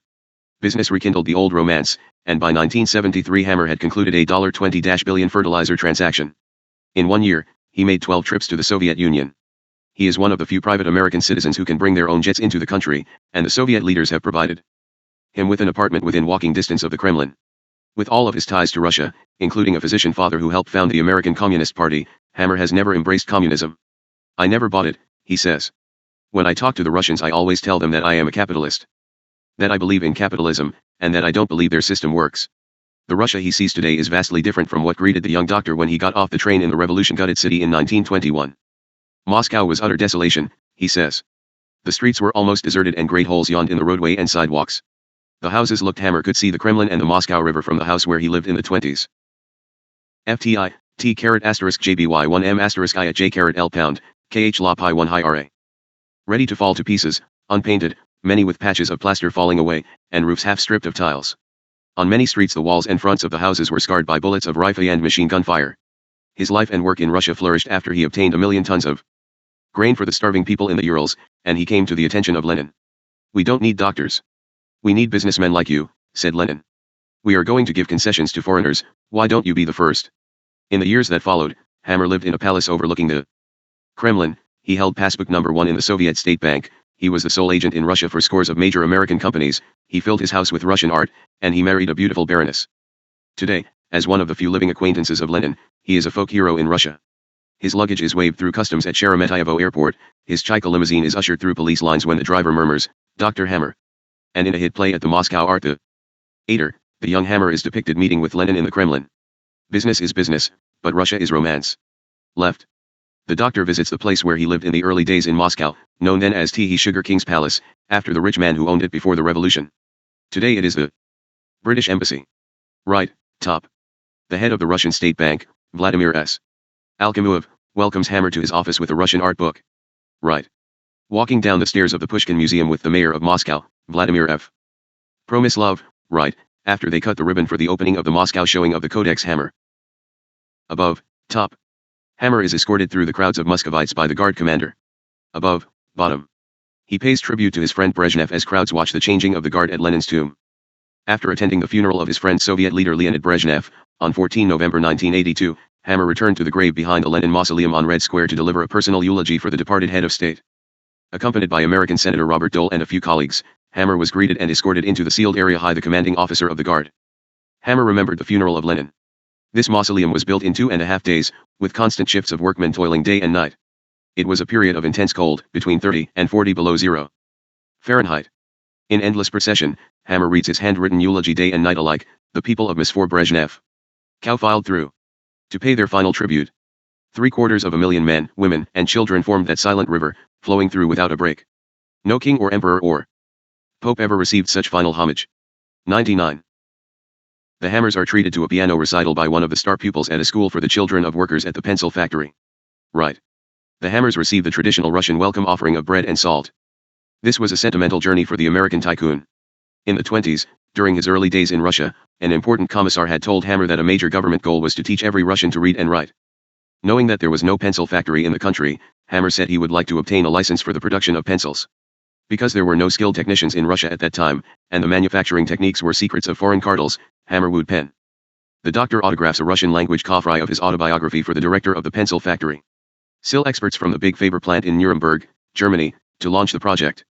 The venture was a huge success and Hammer later sold the holdings to the Soviet government before he left Russia. Now, half a century later, Hammer was invited to the school for the young children of the workers of his old plant, officially titled the 647 Kindergarten and Creche of the Moscow Writing Appliances Plant Sakovanzeti. Scrubbed and shining, the young students put on their recital after presenting the Hammers with the traditional Russian hospitality offering of bread and salt. Afterward, the teachers and the current director of the factory entertained the visitors with tea and sweets. To the director of the plant, Hammer inscribed in a Russian edition of his biography, from the first owner. As a teacher plays accompaniment on the piano, children do a dance beneath a large picture of Lenin, who some 60 years ago arranged for Hammer to create the pencil factory where their parents now work. VV in the deepest heart of the Kremlin, Lenin's office is preserved exactly as it was on the day of his death, even the desk blotters are unchanged. Hammer met with the Russian leader here, and now he stands with his hand on the statue he presented to Lenin some 60 years earlier. The statue is a monkey sitting on a volume of Darwin contemplating a skull. Lenin remarked, "If instruments of destruction continue to grow, one day there will be only monkeys on Earth." //VITTHBMKUWJWUD. Left. In a hit play about Lenin, This We Will Win, at the Moscow Art Theater, the young American, Armand Hammer, is shown presenting a statue to Lenin in the Kremlin office. Afterward, the real Hammer and the stage Hammer meet over the statue backstage, above, then the directors of the theater serve drinks. In another sentimental journey, Hammer visits the famous Moscow circus and watches bareback acrobats gallop around a circle. /////T. V. I4. Left. Lobby of the Meshy-Luruerotuija Hotel, part of Sovincentur, the World Trade Complex, top, which Hammer built for the Soviet government. The Russians call the complex Hammer's Fem.Se. Above. Hammer and producer Jerry Weintraub signed a guest book at Spiso House, home of the American ambassador. Right. In his heavily secured office at the American embassy, Ambassador Arthur Hartman discusses Hammer's forthcoming meetings with the top Soviet leaders. Amid funereal music and old chandeliers swathed in black, in Moscow's Hall of Columns, where Lenin lay in state, Hammer pays homage at the bier of Soviet leader Yuri Andropov. Andropov's medals are displayed in FRMXT of the Red Square, 13 February 1984, the funeral of Andropov, honor troops Bryson in the floral tributes as civilian padres stand at attention myth photographs of the deceased leader. FSSF_S1IM*. SASNS% and SM4W, MTR*WI*V. After standing for 3 hours in the bitter cold at the Andropov funeral, Dr. Hammer walks along the wall of the Kremlin, wearing the full-length mink coat he bought at Saks Fifth Avenue in Los Angeles specially for the occasion. "I remember the bitter cold at Lenin's funeral," he says. 11 MPVVZSWM. Y after the funeral, in the czarist opulence of the Hall of St. George in the Kremlin, Hammer and visiting heads of state are ushered down a red carpet to meet the leaders of the Politburo. Wearing on his lapel the Russian Order of Friendship of the People and the ribbon of a commander of the French Legion of Honor, Hammer is greeted by Ivy Ho is wearing his Soviet medals. The Russian observes that the American is the only person at Brezhnev's funeral who also stood in an honored place in Red Square on the day when Lenin was buried. Tome 60 years before. MMWRM1R% B. VV *V.R in and SLSI4. /$$ and star dot. *VVVN. .6. VV, I, TFC *** hashtag V *** star J dot VVS */ I *. Dash. 9T plus /FGKV. VXRSS $WP, $F, W ** in the Hall of St. George in the Kremlin, the new Soviet leader, Mikhail Gorbachev, greets Dr. Hammer and heads of state after Chernenko's funeral, 15 March 1985. Behind Korhachev Arlaji fit star. Asterisk asterisk. Caret E. Slash VF. ISS asterisk. TGSSA. W caret HBHP caret 2 Politburo members Tikhanov, Gromyko, and Kuznetsov. Above. The Hammer's Moscow apartment is filled with Russian masterpieces, many of which Hammer brought from outside the Soviet Union. The Hammers have bequeathed them to the Russian people. Some of the Russian masterpieces, top, Children at the Piano, by Bogdanova Belsky, above, At Her Bedside, by Nicholas Kasatkin. Occidental colleague Don Cooper leave Hammer's Moscow apartment, passing the babushka who runs the building. More Russian masterpieces from the Hammer collection, L.E. Tete-a-Tete, by Vladimir Emahovsky, Konstantin Makowski's Boyarina at the Spinning Wheel, Woman with a Red Shawl, by Philippe Maliavine, Russian Hunters, by S. Kolesnikov. Arabian Armand Hammer got his first Arabian horse from Lenin. My first contact with an Arabian was in 1922, Mr. Lenin and General Budeni gave me a white Arabian stallion, which I had great fun racing. He won. I had him until I left Russia in 1930. 51 years later, Hammer went back to Russia and paid $1 million for another Arabian stallion, Pesnier. Though Hammer had been involved with raising purebred Angus cattle in the intervening years, horses had not been one of his major interests. However, an acquaintance sought Hammer's Soviet expertise on the possibility of buying Pesnier. The Soviets had refused to sell, calling him the finest stallion in the Soviet Union. Hammer formed a partnership, flew to Pyatigorsk, and bought the horse. It did not take Hammer long to realize the possibilities of the new venture. Oxy Arabians was in business. The next year Hammer went to Poland and paid $1 million for El Paso, said to be the horse that money could not buy. Hammer convinced Polish leader Jaruzelski that the move would also help Polish-American relations. In the 4 years since Oxy Arabians was formed, the Occidental subsidiary has spent $6.20 million building up the herd. Oxy Arabians now has 130 horses, whose value is estimated at more than $12 million. Hammer sponsored the first big racing classic for Arabians, donating a $50,000 prize to the winner of the Hammer Cup. Hammer, the art collector, is now a collector of horses. They are art and beauty, he says, alive and constantly changing. Early morning, before the start of the prestigious Lasma auction in Scottsdale, Arizona, Hammer is surrounded by experts, making notes in his catalog about which horses to buy. He bought 16 Mares for $3.25 million. /v. Business luminary Mike Nichols at the Lasma auction. Watching the horses being exhibited. Each winning bidder is presented with a bottle of champagne. Hammer got 16 horses and 16 bottles. Behind him is Texas merchant Prince Stanley Marcus. Hammer and the $1 million horse, Pesnier. The Lasma auction is conducted with a Las Vegas flair, but the horses are the stars. Flanked by Lasma founder and Oxy Arabians consultant Dr. Eugene Lacroix, Sr., Hammer bids with almost imperceptible nods. Alec Court Ellis and John Connolly are in the rear. Arabian mare and foal being exhibited in Scottsdale before the auction. When Hammer bought his first Arabian, Soviet Life magazine said, the American industrialist Armand Hammer did not repeat the Shakespearean phrase, my kingdom for a horse only because he did not have a kingdom. But he paid $1 million at the traditional auction. In Pyatigorsk in the northern Caucasus when he signed a contract to buy the thoroughbred 6-year-old stallion, Pesnier. Hammer checks out the Mares and foals of the Oxy Arabians herd at their boarding farm. L want horses that are as beautiful action as they are standing Phil, says Hammer. To get the best, you lime to breed the best. Quality is the hay to success. If. Left. At a twilight dinner in Los Angeles honoring Nobel laureate Dr. Linus Pauling, Hammer chats with Mrs. Cary Grant. Mrs. Hammer talks to Dr. Pauling and Dr. Carl Sagan, as Cary Grant talks across the table. Apart from world leaders, the Hammer experience encompasses a wide range of artists, writers, musicians, performers, scientists, and social and business leaders, ranging from Frank Sinatra to Dr. Yevgeny Chizov, Kremlin physician to the Politburo. There are luncheons, yacht trips, charity galas, and endless dinners. As Hammer skips across the continents on Oxy 1, the tuxedo and tails are always packed.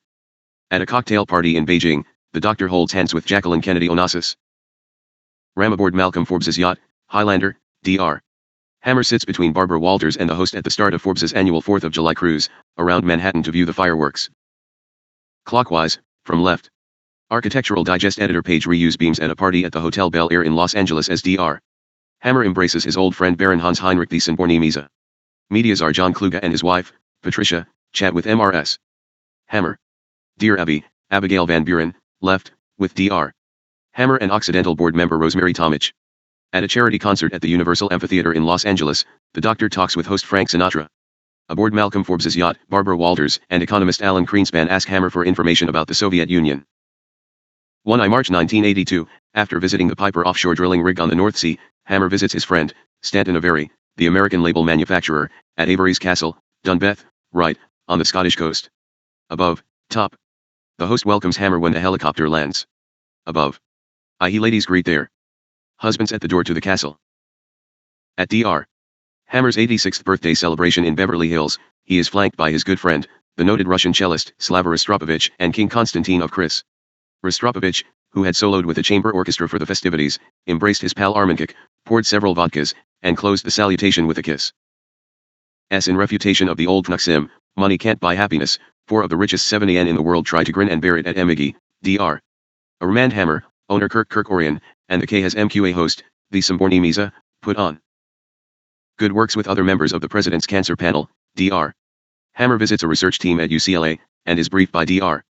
Paul Terasaki of the UCLA Tissue Typing Laboratory. At 87, Armand Hammer is a man who has everything and has done everything. But beyond the enormous thrust of his business activities, Hammer is constantly immersed in a world of charitable contributions and hard work for causes he believes in. Many of his donations are anonymous, others are better known. They cover a wide gamut of interests: science, medicine, art, exploration, archaeology, human rights, education, and other areas that move him. Sometimes the output is enormous. In March 1985, Hammer gave $1 million to UCLA to create a center for research and study on Leonardo da Vinci. Less than 6 weeks later, in New York, he donated another $1 million for the renovation of the Arms and Armor Gallery of the Metropolitan Museum of Art. A week later, on the day of a party celebrating his 87th birthday, Hammer made a gift of $500,000 to his friend Slava Rostropovich's National Symphony Orchestra as part of its endowment. Hammer summed up his philosophy in a speech he gave in 1984 at the National Press Club in Washington, D.C. "I've been a man ot many dreams and I've been fortunate to see many of them come true. But my greatest dream remains to be fulfilled, a lasting peace and a cure for that most dread of diseases, cancer." Hammer inspects a tissue sample under a microscope. "Cancer is a scourge that we must get rid of," says Hammer. "I remember the terrible despair my father felt when he had to try to treat people suffering from polio, for which there was then no known prevention. I'm sure we can beat cancer just as we've beaten polio, thanks to Jonas Salk." Diamond suit. Cancer research above, top. In Washington, Hammer discusses cancer research with President Reagan's chief scientific advisor, Dr. Keyork J. Keyworth. Above, bottom. In 1977, Hammer donated $5 million to Columbia University, where he and his father went to medical school, for the establishment of the Julius and Armand Hammer Health Sciences Center. In 1981, Dr. Hammer announced that he would award $1 million to the scientist who found a cure for cancer within the decade, and that another $1 million would be given in yearly grants of $100,000 to others who make significant contributions to cancer research. He has also donated $5 million each to Columbia University's Julius and Armand Hammer Health Sciences Center and the Salk Institute for Cancer Work. Each year he funds the Armand Hammer Cancer Conference at the Salk Institute, where scientists from all over the world gather to share their work and knowledge. In 1984, President Reagan appointed Hammer to a second term as chairman of the President's Cancer Panel, which advises the president on the status of cancer research in America. With Dr. Jonas Salk at the Salk Institute for Biological Studies in La Jolla, California. United World College. The Armand Hammer United World College of the American West *VYRCFEIRTI. IFCJCVJR. The concept of the United World Colleges was developed in Great Britain, under the leadership of Lord Louis Mountbatten. His nephew, Prince Charles, took over as president of the movement in 1979, and he interested Dr. Hammer in establishing an American branch to supplement the schools already functioning in Wales, Canada, Singapore, Italy, and Swaziland. The United World Colleges seek better world understanding by bringing together young students from many countries. The young people live and learn in close proximity, in a way that would be impossible if they attended schools in their own homelands. Students aged 16 to 19, selected through tough competition in their own communities, attend the colleges for 2 years. Upon graduation, they are eligible to enter the second year at American colleges or the first. While the Armand Hammer United World College is under construction, Dr. Hammer tours the grounds with his friend and lawyer, Arthur Cromman, Dr. Theodore Lockwood, president of the college, and former aide James Pogash. Year at institutions abroad. Dr. Hammer paid $1 million for a property in Montezuma, New Mexico, which is topped by an old Victorian resort hotel. The Armand Hammer Foundation then spent $5.50 million to build classrooms, administration buildings, dormitories, a library, a gymnasium, and the other facilities that are necessary to operate a modern college. Contributions to date have totaled about $15 million. The school opened in October 1982, and Prince Charles and Dr. Hammer were present for the dedication. The little New Mexican town of Montezuma, an hour's drive from Santa Fe, had never known such excitement as Dedication Day, which brought a royal visit from Prince Charles and a swirl of other celebrities who came for the festivities. The Prince and Dr. Hammer visited classes and tried their hands at weaving rugs and making pottery. In a sea of students threw in their native costumes, Prince Charles joins a Con-Align Me Dedication Day. Wells Cathedral. Wells Cathedral is like a great jewel that dominates the green English countryside of Somerset. Construction began in 1176 under Bishop Reginald de Bohun, and over the next 3 centuries the careful builders followed the bishop's plans to create a building that is faithful to the unity of his artistic vision. Today the venerable edifice is feeling its age, and there is a great need of stone replacement and preservation. Carvings of nearly 300 medieval figures, including knights and angels, are deteriorating, due to weathering over the past 750 years and to some vandalism in the 17th century. Prince Charles, who is very interested in the preservation of the beloved national monument and is now president of Wells Cathedral, enlisted the aid of Dr. Hammer. The Hammers flew to Wells, toured the cathedral, talked with the dean, architects, conservators, lunched with the local gentry, and prepared to make a sizable contribution to the preservation of the old church. Dr. Hammer surveys the preservation work on Wells Cathedral, with the very Reverend Patrick Mitchell, Dean of Wells. The Human Rights Conference in 1979, following the deaths of Rene Cassin and Eleanor Roosevelt, Hammer felt there was a gap in the world human rights dialogue. He created the Armand Hammer Peace and Human Rights Conference, bringing together more than 100 international leaders. The first meeting was held in Oslo 6 years ago, and has been followed by annual meetings in Campobello, Warsaw, Aix-en-Provence, France, Hyde Park, New York, and Madrid. At the Hyde Park meeting, the leaders gathered at the grave of Franklin D. Roosevelt, as former French Premier Edgar Faure and others shielded themselves from the noon sun. With the late president's son, James Roosevelt, Hammer discussed the old Roosevelt vacation home, Campobello, which Hammer purchased and gave to the people of the United States and Canada in 1961 as an international peace park. An orphanage in Colombia in Bogota, Colombia, which has one of the largest populations of street children in the world, the Hammers donate 1 million pesos to an orphanage that brings the children back to the land by teaching them farming. At the Fundación Granjas y Infantiles del Padre Lona, which operates 5 farms for 200 orphans, Dr. Hammer presents the check to the director, Father Jamie Prieto, as Occidental's Colombia chief, Edward Quiñones, and his wife, who help sponsor the work, look on. Transglobe Expedition and the raising of the Mary Rose above. Thousands of cheering onlookers and an armada of festooned boats lined the Thames on 29 August 1982 to welcome the Transglobe Expedition back to Greenwich, where it had set out 3 years earlier. Right. Aboard the Benjamin Boring, flagship of the Transglobe Expedition, Prince Charles and Dr. Hammer welcome back the 20-9 circumnavigators. It is splendidly mad, said Prince Charles when he heard of an expedition proposed by Sir Ranulph Twisleton Wickhams, an ex-British Army officer. Ranfine spent 7 years planning the Transglobe Expedition. His dream was to circumnavigate the globe the hard way, 38,500 miles over both poles, across 4 continents, 3 oceans, and 10 seas, under conditions of extreme cold and heat. Prince Charles became expedition patron, and the mad explorers scrounged money, equipment, and supplies. Among the major contributors was Dr. Hammer, who also backed a major film on the feat it was. The expedition came back 3 years later, a huge success. Prince Charles and Hammer greeted the expedition members in Greenwich, as the prince hailed their courage, endurance, willpower, and sheer bloody-mindedness.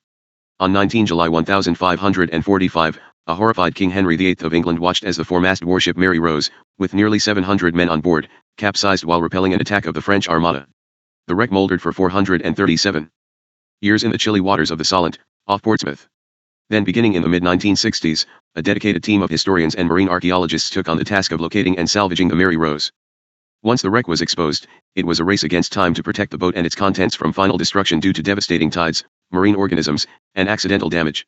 In nearly 25,000 dives between 1979 and 1982, experts and amateurs recovered the Mary Rose's hull and 17,000 objects. The artifacts recovered include a wealth of Tudor memorabilia, bronze cannons, boxes of clothing, medicine chests, carpenter's tools, coins, arrows, pocket sundials, and even bones of drowned men. This massive treasure trove presents the best picture to date of English naval power and life at sea in the Tudor period. The 21st Prince of Wales became interested, made 10 dives to inspect the ship in its cold, muddy resting place, and became president of the Mary Rose Trust, a charity dedicated to saving the wreck. He enlisted the aid of his friend, Dr. Hammer, who became president of the board of directors of the American Society for the Archaeological Study of the Mary Rose. Hammer contributed more than $500,000 to the most expensive underwater archaeological salvage operation in history. On 11 October 1982, the remains of the Mary Rose were lifted from the water in a specially molded 560-ton lifting frame and cradle, hoisted by a floating crane. Said Alexander McKee, the historian scuba diver who located the watery grave of the Mary Rose 16 years earlier, "This is a dream come true." TV. JMFLL/7 7 colon /V I VLK K *GIQ /J ETA. TXIJM. *Ioidra and Portsmouth, England, 10 November J 1982, Admiral Sir James Eberly shows V the Hammers the newly raised Mary Rose, still in its salvage cradle. It has since been ensconced in a Pernian IM Naval Museum. \V. Telki, one of the great hunting preserves of the world, is a few miles outside of Budapest. A royal remnant of the old Austro-Hungarian Empire that has survived a century of social change, the preserve has been maintained by the present government of Hungary as a hospitality center for important tours. The Great Stone Hunting Lodge, the coterie of loden-clad guides, and the endless forests filled with deer, wild boar, and other game are a valhalla for serious sharpshooters, from archdukes to first secretaries. In the fall of 1984, knowing that Dr. Hammer would be in Budapest on business, the Hungarian leaders invited him to a shoot, and Hammer included his friend, hunting buff Otis Chandler, chairman of the board and editor-in-chief of Times Mirror. Chandler has pursued big game in the Himalayas, on the tundra and the veldt, and throughout most of the rest of the hunting world. Hammer was already famous at the preserve from a previous hunt, when he got 5 animals in one day with 4 shots, including a record wild boar and 2 deer that he killed with 1 bullet. This time, though the group hunted from before dawn, Hammer never got a shot. But Chandler scored with a red stag and a mouflon sheep. Left. Dr. Arachantal, director of the Telki Hunting Preserve in Hungary, adjusts Hammer's telescopic sight. Soviet leader Brezhnev was a famous guest at the lodge. Above. Hammer is outfitted with the proper hunting hat.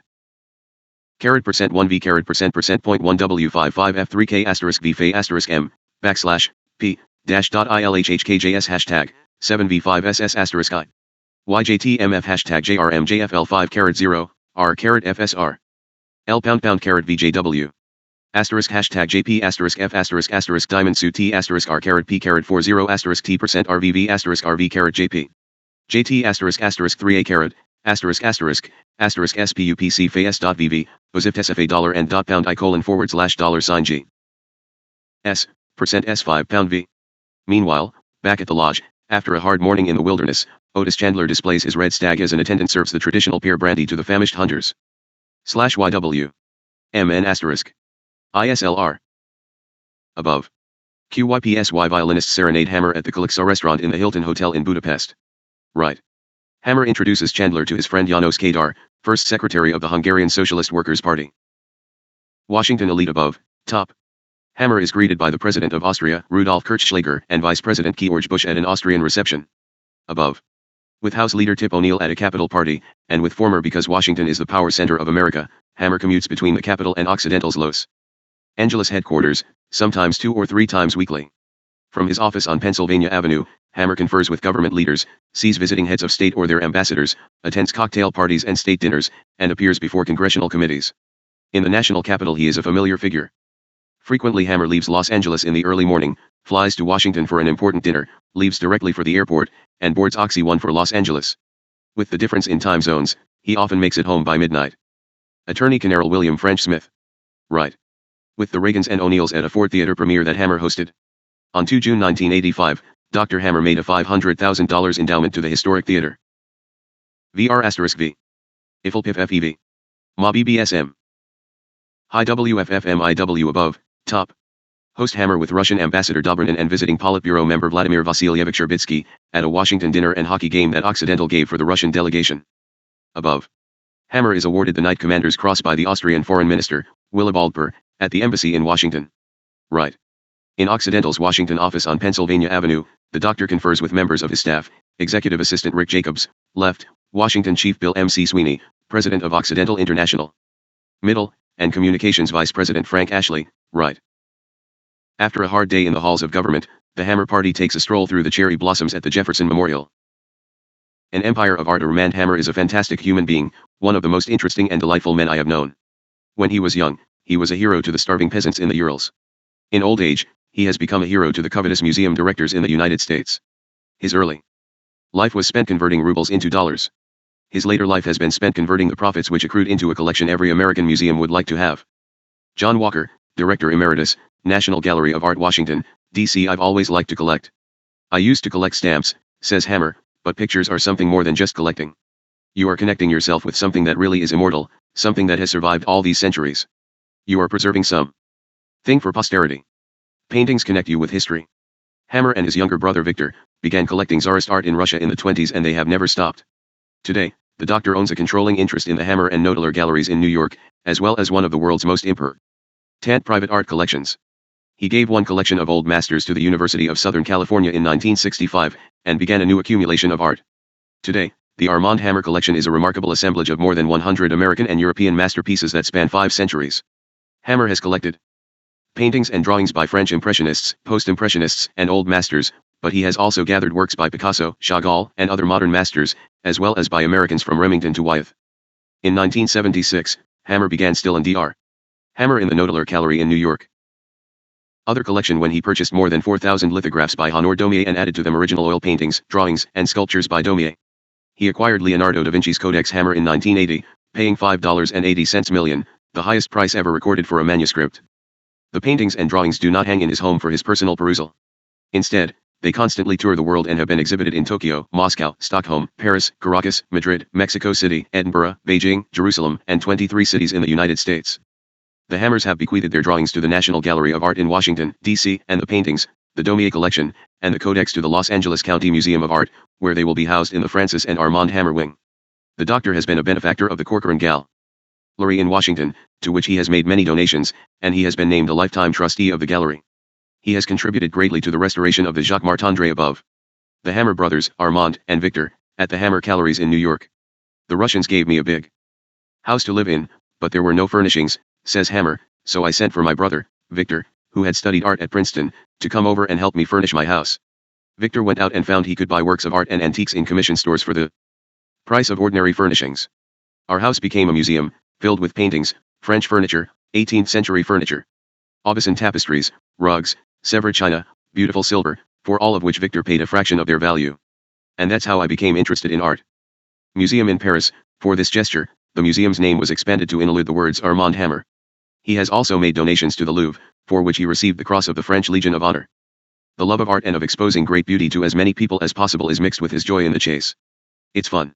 It's a hunt. I get a certain joy out of finding rare works, he says. The works of human genius speak across the ages to our senses and our hearts. Shen. In these wonderful creations is reward enough for any man. Above. Dr. Hammer inspects restoration on a Degas with renowned conservationist David Bull, who is now with the National Gallery of Art in Washington. Left. After donating $1 million to New York's Metropolitan Museum Arms and Armor Department, Hammer remarked, "I wanted to do something for my hometown." The Francis and Armand Hammer Wing of the Los Angeles County Museum of Art is the home of the Hammer Collection and the Codex when they are not traveling around the world. Right. Two Californians in shorts view a painting by John Singer Sargent, Dr. Pazzi at home. A-4-pound JJYIC*IR5*IC. Caret N, I. *WJSJTE. *P**R*F*4R. The Codex Hammer and other masterpieces on exhibition in Los Angeles. On a recent visit to the museum, MRS. Hammer I was approached by a security guard who asked, "You for MRS? Hammer. Did your husband really paint all these pictures?" Above, UP. The mayor of Moscow, \L, Ulimir F. Promislov, inspects the IW.V Hammer at the Pushkin Museum on opening night. Above, in Lima's Museum of Fine Art, Peruvian President Fernando Belaúnde Ferry attends the opening of the Daumier Slum 1. Right. At Beijing's China National Art Museum, Dr. Hammer and the Vice Minister of Culture, Mr. Si Tu Huiming, cut the ribbon to open the show. FIS was the first time since the revolution that Western art from a collection had been exhibited in China. In December 1984, the Codex Hammer went on exhibit in Madrid's Prado Museum. Queen Sofia attended the opening. Pursued by European and American television teams, the doctor toured the museum, making the obligatory stop to view both versions of the Maha. Left. In Moscow's Pushkin Museum, beneath a huge copy of Michelangelo's David, Hammer holds a press conference for the opening of the Codex Hammer exhibit. Right. Following a gala at Washington's National Gallery of Art, in honor of President Reagan's second inauguration, the Hammers depart with director J. Carter Brown. It SSI pound MMMWM caret KPU registered LV, /TW.LV void. YJKL. Home, New York. In 1919, when the young Armand Hammer was a medical student in New York, he bought a small coach house in Greenwich Village and converted it into a home. Later, he bought the house next door and knocked down the adjoining wall. Today, though he could easily own the finest mansion or pent house on Park Avenue, the cozy little house filled with sentimental memorabilia is still Hammer's New York home. There is a stuffed sailfish trophy on the balcony of the high-ceilinged living room, a Gauguin copy by MRS. Hammer in one corner, and an ancient adding machine that must have figured in the growth of Occidental on the cluttered desk. In the dining room there is a fireplace made of jade from one of Hammer's mines, and a set of Tsarist china that Hammer brought out of Russia decades ago stocked on shelves along one wall. The house still has the feeling of a college boy's pad, from long ago. An old adding machine sits on the desk in his little house in New York's Greenwich Village. New and old volumes fill the bookcase. The living room of the Hammer house in Greenwich Village. The painting over the fireplace, Sir Thomas Lawrence's The Best Children, formerly belonged to the Metropolitan Museum of Art. Above. A painting, Paysage, by Maurice Vlaminck, is lit by an antique lamp from the Paris metro. Right. Vibert's painting, The Startled Confession, surrounded by art books and artifacts. Dr. Hammer and his Washington chief, Bill M.C. Sweeney, give TV anchor Phyllis George Brown a tour of the New York house during an interview for CBS Morning News. Hammer brought the collection of Romanov china in the dining room out of Russia in the 30s. Years later, at a dinner that Khrushchev hosted in the Kremlin, the Hammers were served on the same china. Occidental Petroleum. As chairman and chief executive officer of Occidental Petroleum, the 87-year-old Hammer is field marshal of a $15 billion a year money machine. Occidental, America's ninth largest oil company, is a bustling behemoth of 41,000 employees that embraces oil, gas, coal, chemicals, fertilizers, beef, Arabian horses, and a score of other interests, with ties in every part of the world. Hammer ricochets across the globe overseeing Occidental operations, leaving behind him a trail of exhausted executives wondering how the steel-trap brain can remember so many details.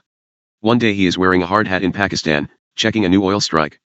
The next night he is in Washington in black tie attending a State Department dinner for the President of Colombia, where a recent Occidental oil discovery in the jungle augurs a radical improvement in that country's economy. With operations in 34 states in America and 37 countries, including Abu Dhabi, Argentina, Australia, Belgium, Bolivia, Brazil, China, Colombia, Ecuador, Egypt, Ireland, Japan, Madagascar, Mexico, the Netherlands, Oman, Pakistan, Peru, the Philippines, Singapore, the Soviet Union, Tunisia, Venezuela, and the United Kingdom, the old field marshal has to keep moving. North Sea Oil. Hammer, with his friends John Paul Getty and Lord Roy Thomson, established the North Sea Consortium, the largest single operation in that area. Over the past 7 years, the operation has produced 290,000 gross barrels of oil a day. When Hammer and Thomson were hammering out the deal in London, they set off for lunch in the latter's Rolls-Royce and in the restaurant discovered that neither of them had enough cash in pocket to pay the bill. Left. Occidental Petroleum Corporation 1985 Board of Directors, left to right, Morier, Moss, Louis Nizar, Paul C. Hebner, William J. McKill, Zoltan Merzey, Arthur B. Krim, Georgia Nali, Aziz D. Siriani, Rosemary Tomich, John W. Kluge, Armand Hammer, Arthur Kernan, C. Irwin Piper, Ray R. Irani, Robert L. Peterson, Albert Gore. Right. Shrouded in the North Sea spray, Occidental's Piper drilling platform pumps away. Dr. Hammer, in a red hard hat, surveys the work. /K//I11HJHL11R LTLI /LTLI. Perched above the waves of the North Sea, the Piper drilling platform functions in an area that experiences some of the worst weather in the world. Waves peak at 100 feet and higher, and winds howl above 100 miles an hour. The crews work 12-hour shifts for 7 days, then have a week ashore. Art hour from Aberdeen, Hammer's helicopter circles the Hyper platform before landing for an inspection and lunch. Working under difficult conditions, the crews are provided the best of food. Each week they consume more than 160 pounds of butter, 700 pounds of flour, 000 poundals of fruit, 560 gallons of milk, 2,000 pounds of meal, and 1000 porals of vegetables. No women or liquor are allowed on oil strike in Colombia in 1984, on a parcel of land deep in the Colombian jungle where Exxon and British Petroleum had previously drilled dry holes and departed. Occidental's oil experts found a mammoth, billion-barrel oil field that will transform the economy of that country. A pipeline system is now being built to transport the oil over the Andes to an export terminal at the Caribbean port of Cavinas. In September 1984, Hammer flew to Cartagena, Colombia, where he stayed in the presidential villa and conferred with his executives. He then journeyed on to Bogotá, where he joined President Belisario Betancur to sign the joint venture pipeline agreement between Occidental and Colombia. He also began making arrangements with the Colombian president to bring the famous Hammer collection of paintings by Honor Domier to Bogotá for exhibition.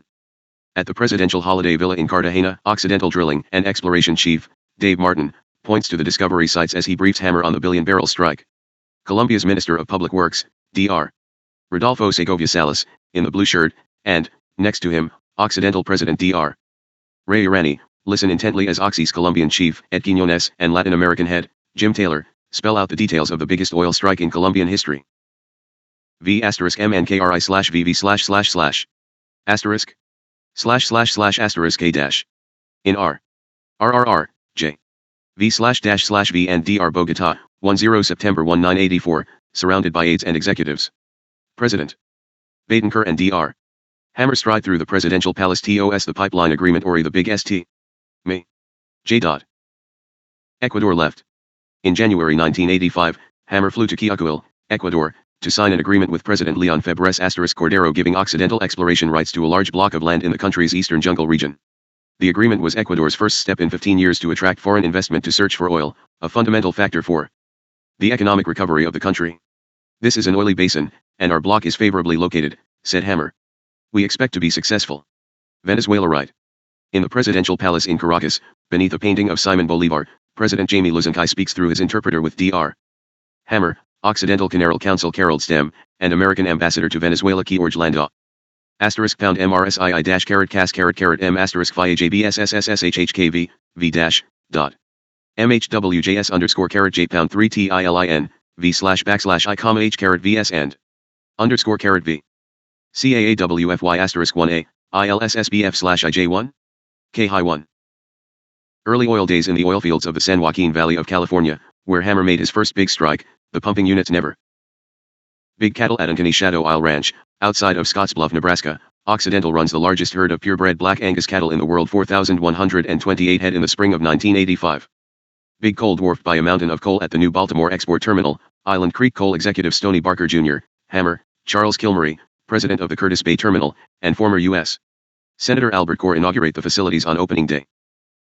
Colorado shale oil. According to government sources, there are 1.8 trillion barrels of oil locked in the oil shale rock of Colorado, Utah, and Wyoming, more than twice the world's known oil reserves, and enough to make America independent of other sources for more than 100 years. The techniques of recovery are still costly. Occidental in 10 years has spent more than $160 million of its own funds on its research program at Logan Wash, Colorado. Hammer arrives by helicopter to check the site, smells the oil deep in a Rockies cave, runs a diesel truck on the condensed light shale oil, and samples a cake baked in honor of the 300,000 barrels produced thus far. China. The sleeping giant of China began to stir 4 years ago under the prodding of Chairman Mao's successor, Deng Xiaoping. When Deng visited the United States in 1979, he was introduced to Dr. Hammer at a Houston rodeo. You don't have to introduce Dr. Hammer, said the Chinese leader. We all know you in China. You're the man who went to Russia in 1921 to help Lenin when Russia was in trouble. Now you've got to come to China. Hammer began commuting to Beijing. Because of the possibilities of offshore oil drilling and access to China's huge coal reserves, Western executives were pouring into the Chinese capital. Deng invited Hammer to fly his private jet into China and to stay with his team as guests of the government at the Diaoyutai State Guest House. Doing business in China entails endless meetings with ministers, vice ministers, chairmen, and vice presidents, coupled with luncheons and dinners given by the hosts and reciprocated by the foreign guests' sample menu: Mongolian hot pot, abalone in egg white, vegetarian's goose with sauce, fried vegetarian's prawns, 3 balls with cabbage, and compote of lotus seeds. There are also side trips to the Great Wall and the Ming Tombs, but business occupies the bulk of Hammer's time. For Occidental Petroleum, this business has resulted in offshore drilling in the South China Sea and an agreement to start digging the world's largest open-pit coal mine, in Shanxi Province. The Pingshuo mine in Shanxi, 220 miles from Beijing, sits on a bed of wide-ranging bituminous coal reserves estimated at 1.4 billion tons. The $600 million project is a joint venture between the Chinese government and Occidental. It is the largest Sino-American joint venture in history. But dealing with a generation of Chinese officials who were taught all their lives to distrust foreign capitalists requires much negotiation and many trips to Beijing by Hammer. You've got to learn a lot of patience. Top. In the Kriyat Hall of the People, Hammer presents Vice Chairman Deng Xiaoping with a specially commissioned painting of his native village. Above. After a meeting in the heavily guarded ROSBBV /JIM/ compound of the Central Committee, Hammer and Premier Zhao Ziyang emerge from Ziquanqi, the Pavilion of Purple Light, famous for many historic conferences. FCVVTFV *LAAV *JMNVTFVLV.VRMV J. FSSKSK. On 29 April 1984, in the Kriyat Hall, Hammer and the Chinese officials signed the project agreement for the world's largest open-pit coal mine in Pingshuo, Shanxi Province. Asterisk, 5/CK. Petroleum in. Above, top. After an Occidental dinner at the Beijing Hotel, government officials and the Hammers mingle with the local entertainers. Above, bottom. Ronald Reagan slept here. The Chinese hosts show the Hammers the presidential bedroom in the villa that Reagan occupied at the Diaoyutai State Guest House. The villa was rebuilt for Reagan's visit. The Hammers occupied the same suite on a subsequent visit to China in May 1985. Above. A meeting with the Minister of Agriculture, Lin Hujia. Sometimes there are 5 or 6 meetings a day at different ministries. Above. At the Intimationtud Friendship Forestry Garden outside Beijing, the Hammers take part in a tree planting ceremony. Left. The Hammer Tree, Ibethitz Tag. Right. A visit to a famous temple, Dachun Si, Temple of the Big Bells. //3. Foot VT pound dash, caret A underscore W asterisk caret A, SCTJBU. V, True 1 if RJJ. IBB 7 KVWMJFRI. VAR foot, HR, V. SMN TKJ and I. The grounds of the DIULX government guest house in Bay where visiting heads of state Hammer stay. AJ asterisk TC star. T-#JX, *ZI*1T star. IHCV*S. Most major Chinese government ministries have their own cultural troupes that tour the country. On an evening in Beijing, the Song and Dance Ensemble of the Ministry of Coal Industry of China put on an opera, the Silk Road episode, for the Hammer delegation. After the opera, Hammer was escorted on stage by the coal ministry officials to meet the cast. Said the English language program notes, the hosts and guests said goodbye to one another at the parting pavilion. The traditional friendship between the people of China and other countries would flourish forever. Left. At the Chun Si, Temple of the Big Bell, there is a museum of ancient Chinese bells. The Hammers are escorted inside the largest bell to see the inscriptions. Right. China has a law against the export of giant pandas. After long and fruitless negotiations, American officials of the 1984 Los Angeles Olympic Games appealed to Hammer to see if he could prevail upon the Chinese to loan 2 pandas to Los Angeles as a symbol of the People's Republic. Hammer spoke to Vice Chairman Deng Xiaoping, who changed the law, and a few weeks later the 2 pandas, with a large delegation of attendants, were flown to Los Angeles as Occidental's contribution to the Olympics. Hammer met them at the airport and escorted them to the Los Angeles Zoo, where they were installed in a specially built air-conditioned pavilion. The World in a Week. Los Angeles, California, 9:00 a.m., Wednesday, 27 March 1985. Oxy 1 sweeps down the runway at LAX and makes the turn toward Houston. In his office/cabin, the doctor finishes the morning newspapers he started in the limousine to the airport and begins to go through the papers in his massive briefcase. He has already attended an early morning, 6:45 a.m. Drexel Burnham breakfast for 1,000 institutional investors, where he spoke briefly and received an ovation. He calls in his staffers to get ready for a 2:00 p.m. shale oil meeting with Jim Keitelson, CEO of Tenneco, at the Houston airport, en route to London. London, England, 10:00 a.m., Thursday, 28 March. In his usual suite at Claridge's Hotel, Hammer's business meetings start. At 4:30 p.m. Hammer American flags whipping in the wind, the Hammer convoy drives from the Oman airport into the desert capital, Muscat. Has tea with Prince Charles at Kensington Palace. The prince is suffering from a cold, and Dr. Hammer gives him some of his favorite anti-flu pills. Takeoff for Spain is set for early the next morning. In his office aboard Oxy 1, Hammer confers with aides Rick Jacobs, executive assistant, and Frank Ashley, vice president for communications. Over coffee and dessert, after lunch, Neidner chats with his friend Bruno, KY, former Chancellor of Austria. The Hammers have dinner with King Juan Carlos and Queen Sofia, and their daughter, Infanta Doha Cristina, in the Palacio de Merivent, before departing for Pakistan. Palma de Mallorca, Spain, 1:30 p.m., Friday, 29 March. At the Yacht Club, the Hammers have lunch with their good friends, former Chancellor of Austria Bruno Kreisky, MRS. Kreisky, American Consular Agent Bartolome Bistard, and MRS. Bistard. That evening the Hammers have dinner with King Juan Carlos and Queen Sofia at the Palacio de Marivent. They reboard Oxy 1 that night and depart for Pakistan. Day, 30 March. At the airport welcome, Hammer advises his drilling experts that he wants to visit Occidental's oil strike at Durnal, 3 hours away though he is scheduled for dinner with President Zia that evening. With a motorcycle escort, the convoy rushes to the oil field in the Punjab. Hammer inspects the wells and returns to the city in time for dinner. At the presidential palace, Zia presents Hammer with the nation's most important decoration for foreigners, the Halal-e-Azam, and hosts a state dinner in honor of the doctor. Above. In his private residence, before dinner, President Mohammad Zia-ul-Haq and Foreign Minister Sahabzada Yaqub Khan congratulate Dr. Hammer on his newest decoration. Left. With Occidental Exploration Chief Dave Martin, Dr. Hammer inspects the company's newest oil strike in that country. March. The Occidental party is greeted at the airport by Dr. Omar al-Zawaywi, special advisor to the Sultan.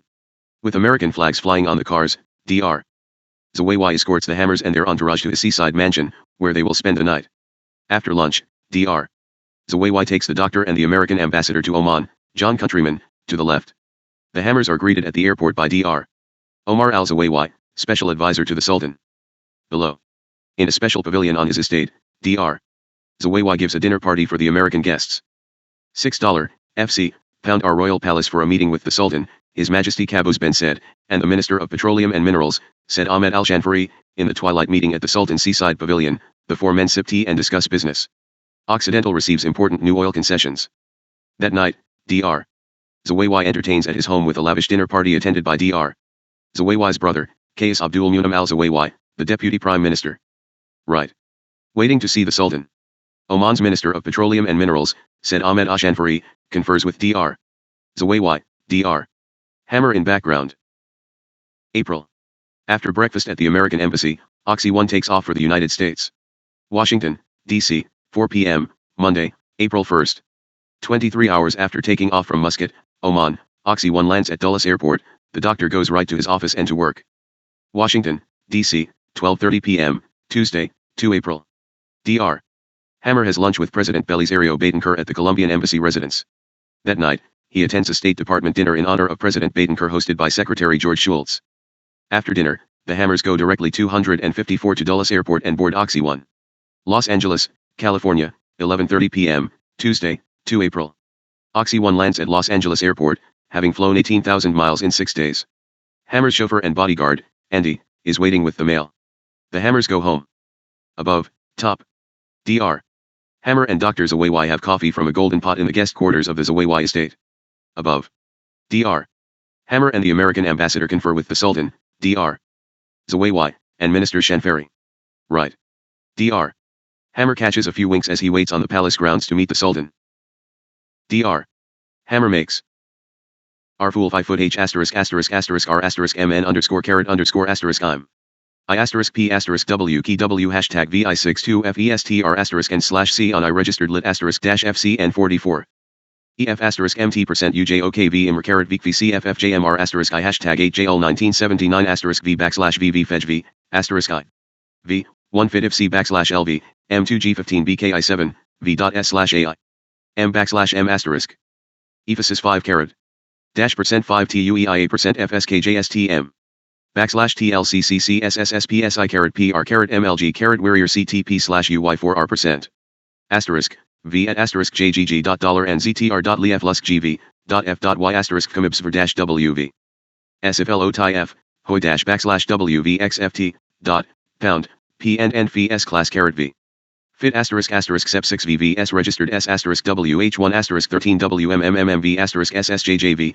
OA XU dollar W % York caret E1MH key I ILILV foot NATZVCRVICE New York 115 admitted TT June 11 17 1962 WT caret JW I when Katharine Hepburn was asked once why she allowed photojournalist John Bryson and his cameras into the privacy of her personal life, she responded, "One just trust him." So do many of the world's other movers and shakers. During his long and distinguished career, Bryson, a former Life magazine correspondent and editor, has photographed Nikita Khrushchev, Ernest Hemingway, John Huston, Salvador Dali, every U.S. president since Eisenhower and, of course, Armand Hammer. In 1983, the American Society of Magazine Photographers presented him with an Outstanding Achievement in Photojournalism Award. Bryson traveled more than 1 million miles over the past 3 years as he followed the indefatigable Dr. One Lammer all over the world. When he is not on the go, Mr.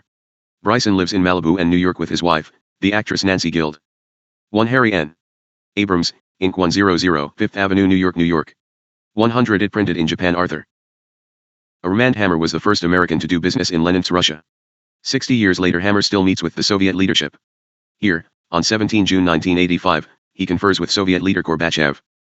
ISBN 0-8109-1093-4.